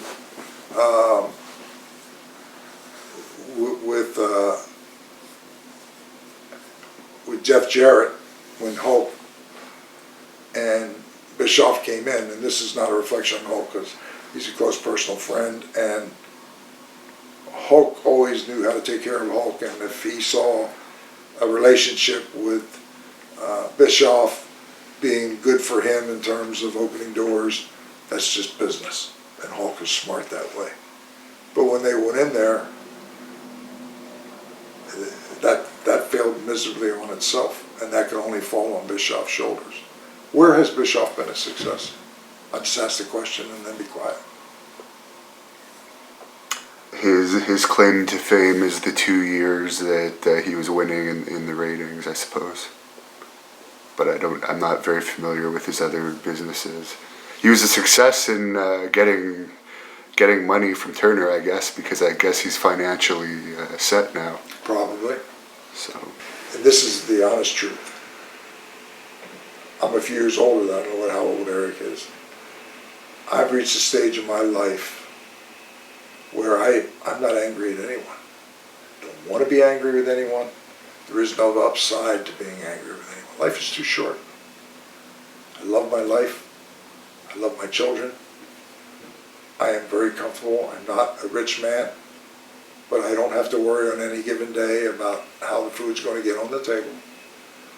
I have a very modest lifestyle, and I owe everything to the wrestling business. They have given me everything that I have. And I say this on my podcast, I say it on interviews, and I conclude every interview by saying, I owe everything to the person that's sitting right now watching this, who's taken the time to want to hear what I have to say and to share, for me to share my feelings. Because these people are the people who bought the tickets, that supported professional wrestling, supported the Four Horsemen, supported J.J. Dillon all through my career. Without them, I would have nothing. And I don't look at my success as because I am so gifted and so brilliant now. I'm the luckiest guy on the face of the earth. I was the right place, the right time, loved the business, cared about the business, and the fans were there for me, and that's my story. After Bischoff was taken out of power, you mentioned you were sent to Siberia, but was that after Bischoff was sent out of power, or did you remain on with whoever replaced Bischoff? Yeah, which was Bill Bush came in, and then Eric Bischoff then was put on hiatus, because everything was, again, Vince McMahon, wrestling business, 24/7. And the Turner organization, it was just one division, and it was a division that a lot of the other division heads wished didn't exist and felt, oh man, we don't need to be in the wrestling business. There was kind of like a negative looking down on it. And you know, it's like they would have been happy to see it go away. So when it was making money, okay, and then when the losses all of a sudden, oh, they lost $5 million this month. Oh, $5 million the next month. Oh, $5 million the next month. Oh, they're predicted to lose $5 million every month for the rest of this year and next year. Now these people all of a sudden said, ooh, we don't need to be in the wrestling business anymore. That's a big division that we don't need. Yeah, because it's often blamed by both Vince Russo and Eric Bischoff, blame it on the AOL merger, but do you think if the wrestling business had been profitable, if they would have kept it around? Or was it because, in fact, that it's losing $5 million a month, that's why it was really cut? It wasn't just because they didn't like wrestling. How many wrestlers did AOL hire? How many cards did AOL book? How many TVs did AOL produce? I got questions, not answers. You've answered yourself. For Vince Russo, when he was in, did you have to deal with him at all? Yes. And Vince one day came to my office door and cut a promo on me. And what was objectionable about it was my secretary was sitting out there and another staff was sitting a few feet away. And if he had closed the door and vented, it would have been one thing, but he stood in the doorway leaning on the door and cut a promo on me. And used crass language and then turned and stormed away. That's what I took exception with. That's what was totally unprofessional, especially the where and when he did it. And I didn't have any use for him, as I didn't really have much use for Bischoff, and I blame Brad Siegel for allowing that to happen. A number of years went by, and I don't know how many years ago it was, but there was a convention in New York, and they brought in a bunch of guys. Dory and Terry were there. God, it was like the who's who of wrestling were there to appear for signings and photo ops. And they had myself, Baby Doll, and Vince Russo. It's like three managers. And I remember the promoter came back and said, I want to put you and Vince Russo. And I said, I've never been difficult in my life. I said, I just ask one thing. Okay, put us there with three managers. I understand the position that you're in. All I ask as a personal favor is put me at one end of the table, put Baby Doll in the middle, and then put Vince at the other end of the table. Oh, I didn't know. Not a problem. Which is what he did. And when we were there, we didn't really make eye contact, didn't have any interaction. And at one point, Vince got up, and he had to walk. We were all in the back of the room, and he had to walk to the front of the room to go to the restroom, or whatever. Got up, walked right past me, never looked or acknowledged me, and about this third time out, he got up, got to the end of the table, a couple of feet in front of me, stopped dead in his tracks, turned, walked up to the table, and said, I owe you an apology. And he said, what I did was wrong, and I hope you can forgive me. And I said, well, it takes a hell of a man. We all make mistakes in life. And you did something that takes a hell of a man to come up and confront another man and say, I was wrong, I apologize, hope you'll forgive me. And I stuck my hand out. He stuck his hand out. And then he said, I'm due to write another book. And he said, when I do, I will address this conversation and make it right.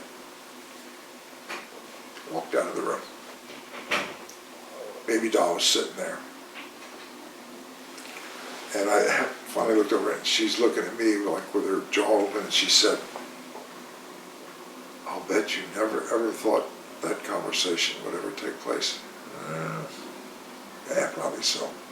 She witnessed the whole thing. Then subsequently wrote a book, addressed that interaction in New York in the book, reinforced the fact that he was wrong and apologized. And every time I see him now, and I'll walk to the end of the room, shake hands, how you doing? Good to see you. Because I meant it. And I guess he had some issues with Hogan and WCW in the later days. Could you just speak about Hogan, just your overall interactions with Hogan in your career and your thoughts on him? Hulk Hogan is our Babe Ruth. When you look at what he accomplished, and I'm a huge fan of Bruno Sammartino, and consider him a close personal friend.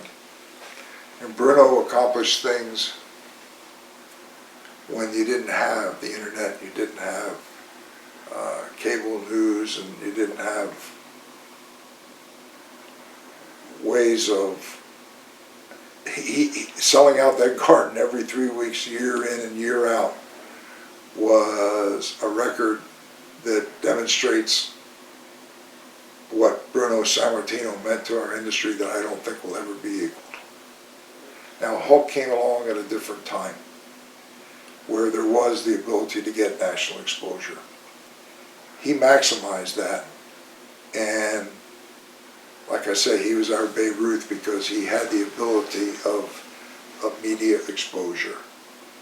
People say, well, I look at his ability to wrestle, and he wasn't really that polished a wrestler. My answer to that is, so what? Look at what he drew. He was a household name. And he's a close personal friend of mine, as is Bruno Sammartino. Because I recognize how special it is for a Hulk Hogan to come into our industry.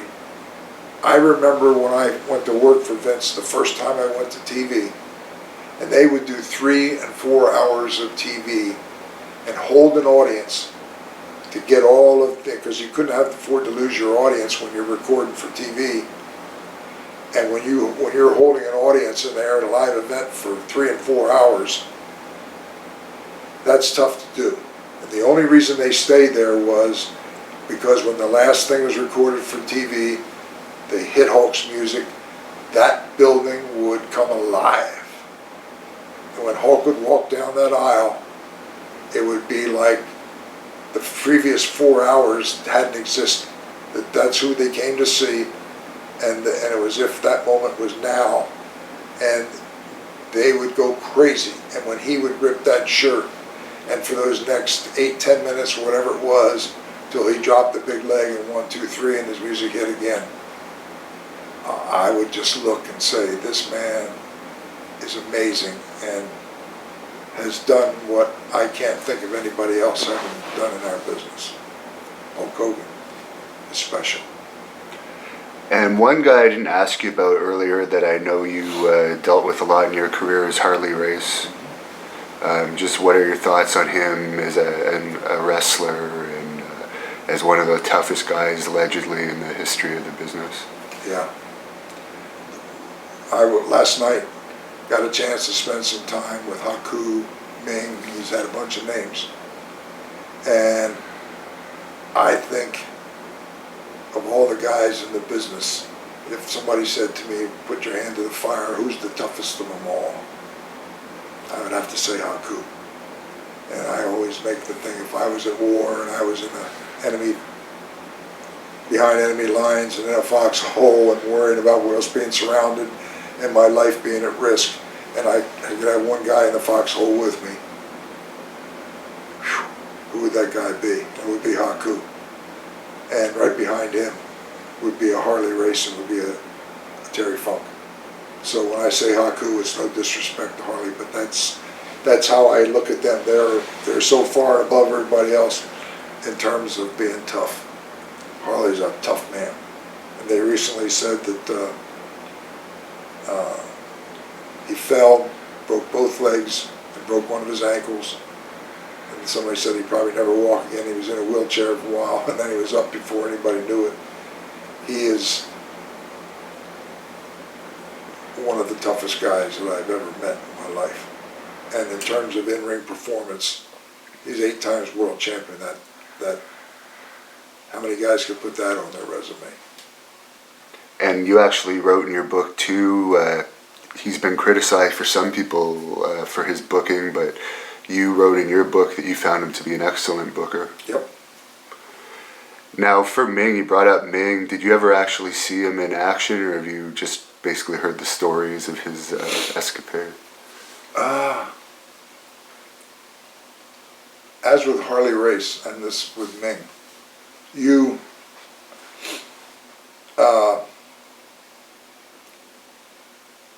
when a guy tells you how tough he is, it's hard not to bite your lip, because I'm old enough and have had enough life experiences to know that the toughest of the tough, you never hear it from them. You hear it from everybody else. And I don't think I've seen Haku in Japan. I regard him as a very close personal friend that I have so much respect for, because the tough guys don't have to tell you how tough they are. And when I see him, I give him a big hug. I know his wife and his son is wrestling now too. I said his son's going to do well because he's got Haku's DNA flowing through his bloodstream. And I always have a smile every time I see him. A great guy, I love him. And I'm actually going to be wrestling him next year for our company, so I'm going to have my work cut out for me. Hey, I would regard it, if I were you, as an honor to be in the ring with him. You spent a small amount of time working with Total Nonstop Action after WCW went out of business. You want to just briefly go over that experience? As I said, I have tremendous respect for Jerry Jarrett. Brilliant mind. And when it started, he talked to me, and I was kind of like not wanting to be back involved in the business with any long-term commitment. And Jerry asked me as a personal favor for the first 2 episodes they were taping, would I come and just observe what was happening. And that's when he was doing business with Dixie Carter initially, when they had launched. And he said, just come and kind of, and when it's over, I'm not looking for a critique or anything. Just give me your gut instincts. So I went to the first 2 events, and anything that Jerry Jarrett has anything to do with is going to be done right, and it's going to be done the right way. And that would be, if I had to give a critique, I could write that in 2 sentences. That's how much respect I have for him. Obviously, Jerry Jarrett's been out of it for a long time with TNA, but it's had numerous different owners, and it's had a lot of ups and downs. Are you surprised that it's still going on in a different incarnation now? Probably yes and no. Because it's like, there were times when you think, well, there's no possible way that they're going to stay open. And the thing is that the WWE, as I've said, is the dominant world brand. They were the first, they're the biggest, they're the best, and no one will ever replace them. And I go on record, you've got it now recorded. However, the business is so big that there's always going to be room for more than one. And especially if you have a style of wrestling that's why the Southern style of wrestling, people have a hard time defining it. I can't adequately define it either, but other than to say it's different.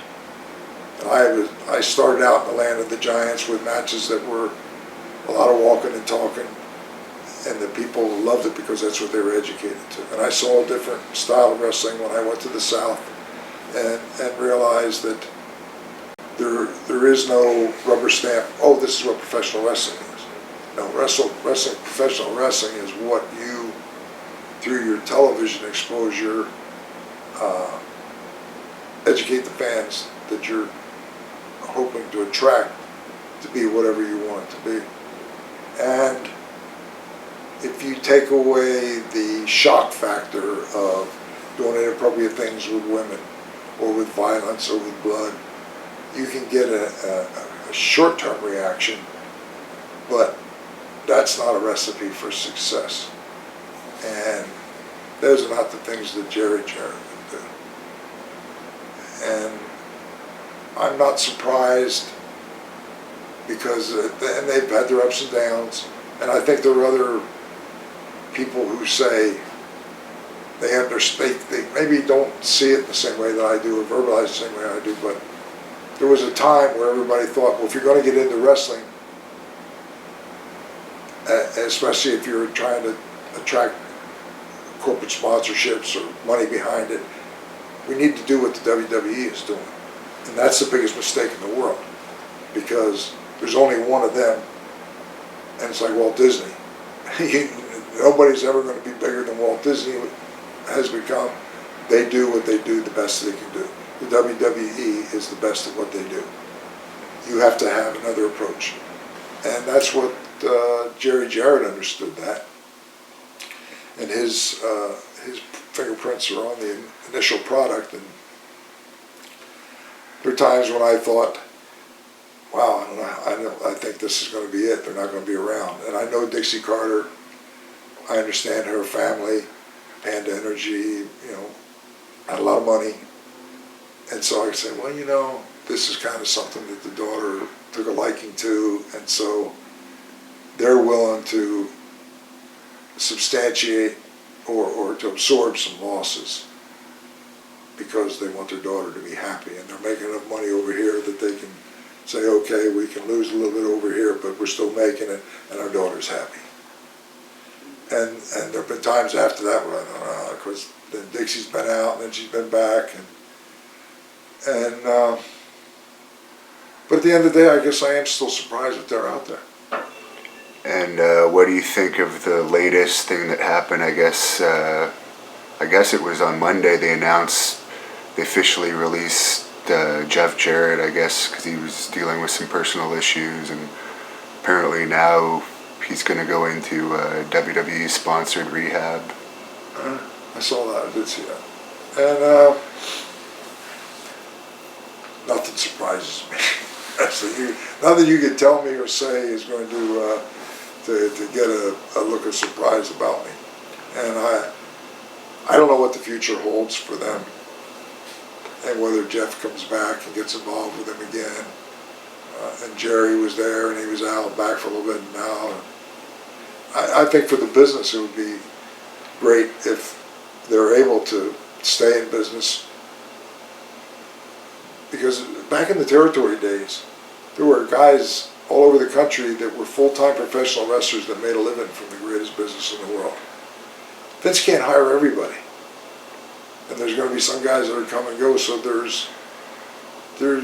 it's a great thing if there are other opportunities for other guys to be in the business and to make a living. And I hope they make it for that reason alone. And what would be your best advice for someone who's trying to start up a territory or get an independent company going? What's like the one thing you would tell them that's the most important with all your history and knowledge? Well, the first thing I would say is, I hope you have a lot of money. And when I say a lot of money, I'm talking Ted Turner money. Deep, deep pockets. Now, if you have the money, it's a talent-driven business. You need talent. And when the territories went out, there were guys that making a living in the business that you could have cherry-picked this main event guy from this territory, and you could have put a nucleus of top guys together and then filled it out with guys underneath who then could get the rub, and if they had the potential to eventually make stars out of them, to give you that talent roster, because it is a talent-driven business. Then if you have money and you have talent, and I'd stop right there now because I'd say, well, okay, right now, all these years have passed, where's your talent pool? Where are you going to get them from? You're going to take a bunch of guys that you had casting things and picked because they had great bodies, and oh boy, I don't know about that one. Let's just assume that you find the talent somewhere. They have a passion and they're going to persevere. Then you got to have good creative people to know what to do with them. Because in order for a heel and a baby face to have you can't have personal issues, which is really what sells tickets, until you have characters who are meaningful. You've got to establish them, especially a baby. It's easy to make a heel. You can do dastardous things to make people dislike somebody. How do you make a baby face? It's a long, drawn-out process. That, what's he going to kiss babies? What do you do to make a baby face a baby face? And before you start toying with an interaction between these two factions, you have to establish them, have the people know who they are, and care about them. That's not easy to do. And then if you have that, you have to have an avenue to expose it. You need a television. And you can't have a television show that's on at 3 a.m. and expect to be able to run live events and be profitable, or have sponsorship come in if you're looking at television revenue to bear a lot of the a lot of the responsibility of making a wrestling promotion a success. Having said all of that, I would not advise, if somebody came to me and said, well, we'll pay you X number of dollars to be a consultant or whatever, I said, oh, I'll tell you what, excuse me, I'll tell you what, give me $1, put the dollar down, now I'm going to give you some advice, and then I'll take your dollar, put it in my pocket, go buy a cup of coffee, and we'll walk away from it. If you got money, don't invest in the wrestling business. Do something else with your money. Because the talent is not out there. It would be a tough, tough road to try and find some talent to build from. Then you need a creative mind to know what to do with it. And those people are few and far between. One of whom I'm spending some time with around this taping episode, and that's Kevin Sullivan. Brilliant, brilliant mind. You need somebody like that. There's only one Kevin Sullivan. And then if you have the money, you have the talent, you have a creative person that knows what they're doing, how are you going to get that word out there? You need the television. And back in the day when you had, I'd go back to when I went to Charlotte, you had ABC, NBC, CBS, and you may have had one independent station. Now if you turn on a cable network, you count the number of stations that you can choose from in the hundreds. How are you going to have a new program, let the world know that you're out there, and that this is where to find you and to build a loyal following? Where is that? I don't know where that is. Certainly not wrestling magazines. Buy ads, what, in every major newspaper? How many wrestling fans read ads in newspapers? I don't know how you get that word out there. So I could think of all the reasons why. If you had money and said, I love the wrestling business, boy, I want to get in it. And I'd say, give me $1. And now I'm going to save you a lot of money and tell you, don't get in the wrestling business. Put your money somewhere else and do something else, because it's the greatest business in the world. But it's the most challenging business.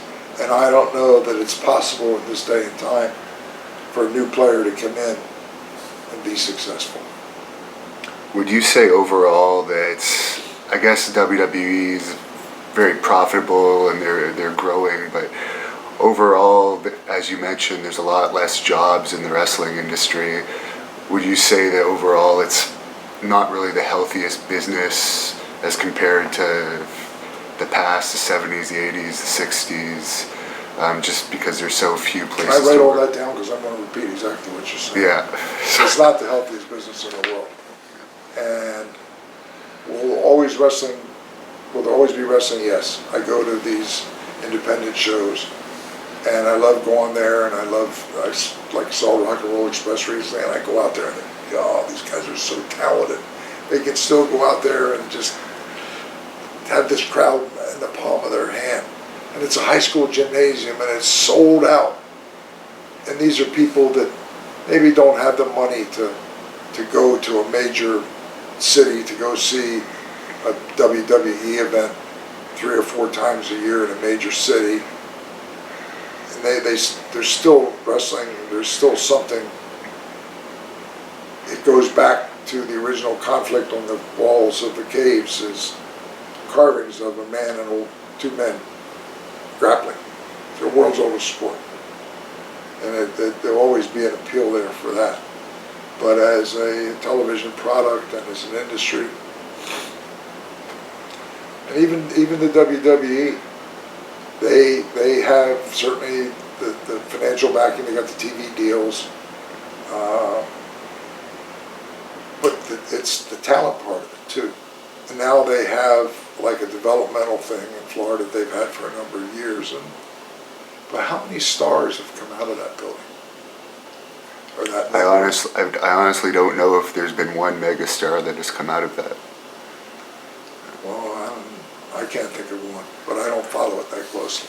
And not one doesn't. And there was always in the industry, if you walked up to somebody that said something about wrestling, say, "Oh, you like wrestling?" "Yeah, I like wrestling."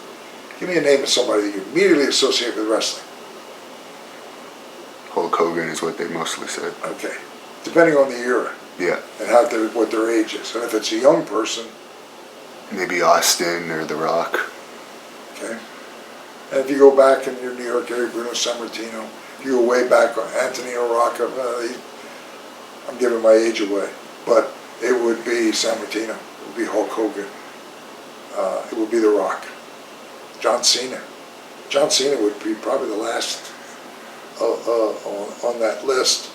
And how long has John been on top? And where is he in terms of his career? Yeah. And do you see the next star sitting there being nurtured and groomed? Maybe I don't watch it enough to see it. So I don't know. Don't know. And one final story I'm going to ask you to tell, because I was actually laughing out loud on the plane reading this story from your book, because I have always thought you were an extremely intelligent person, but I read this story about this blood-filled condom that was, it seems like such a ridiculous thing to do, placing someone else's blood in your mouth and then losing the condom and then putting it back in your mouth after it's rolled on a dirty ring. So I was just wondering if you could briefly explain what exactly you were thinking with that. I think it was Kendo Nagasaki, and I forget who he was wrestling. I want to say it was Mike Rotundo. And it was a TV match, and it was going to be an angle. And I don't remember who it was,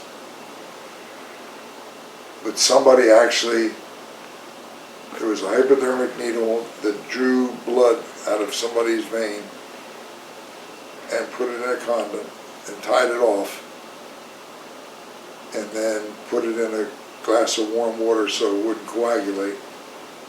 And in the TV match, Kendo was going to thrust the chop into the throat of Mike Rotundo, and he was going to bite on it, and everybody said, "Fake blood?" And I said, "No, I've never ever seen fake blood," and I haven't, all my years in the business. And there would be blood, but it would be real blood. And I know there are people that say, that can't really have happened. Yeah, if you've been around the business, there's a lot of things that you'd say, it could never have happened, it would have happened. And I had it, I'm trying to think, because I went out of wrestling, I think I had it in my mouth initially. And then, because I couldn't carry it, that it would be visible otherwise. And I think the way it played out is Rotundo was thrown out of the ring, and right before that spot came, I had to have it, pick him up, and have him bend over and feed it into his mouth, pick him up and poke him in the eye or something, throw him back in the ring. Now he had it, Kendo throws him in, boom! The problem was when Kendo hit him, and I see this thing rolling out in the middle of the ring. I dove in the ring and rolled my arms around it, fell on top of it, sucked it back up and crawled back out of the ring. So that thing made the whole transition from being drawn from somebody's vein, put in a condom, put it in warm water to keep it from coagulating, ready for the match, ready for the thing. I put it in my mouth so that I have it because I can't carry it. Ready for the transfer. I now have it without being conspicuous. Rotundo comes out. I give it to him. Kendo throws him in, does him, but instead of him being able to bite down on it, whether Kendo hit him in the chest hard enough, he spit it out. I'm horrified by what I see. I dive in the ring, surround it, suck it back up, take it back out, and I carry it back to the dressing room. You couldn't make a story like that up, and it's the God's honest truth. And I guess this was before AIDS really became known, where you would be willing to take the risk of having someone else's blood explode. Yes, you think of all those things now, but if we made a list of all the sacrifices of people that love the wrestling business, that are on the inside, have done, probably wouldn't even be number one on the list. And I know you don't have a lot of social media. I believe you have a Twitter for your. Don't. If I do, somebody else looks at it. Okay. I have a podcast, the JJ Dillon Show, that's less than 6 months, and I was approached about doing it by Court Bauer, the Major League Wrestling Network, and when he approached me, I said, and this is true, I have never ever listened to a podcast, not only wrestling, but a podcast. I don't know if I would be a good fit, and he finally convinced me that because of my length of time in the business and the places I worked, that I could probably talk forever historically because of all that experience, and that there are people who just love hearing about the wrestling business that would want to listen to it. And I guess it's played out that well, to my surprise, because I start talking, and I don't know how long the clock's been running, but or how many times you've had to change tape, or if you are changed tape, but I guess I could talk forever about wrestling. You can see that my energy is, I know we're drawing to the end, but I've loved doing this. And I'm sure your fans are going to appreciate it, and we definitely appreciate you taking the time to do it. So I guess people could find that on iTunes if they want to search for your podcast and subscribe to it. And you do have a website as well, I guess, if someone wants to book you. Yeah, jjdillon.com. I never go there and look anymore, but it was kind of like Scott Teal, who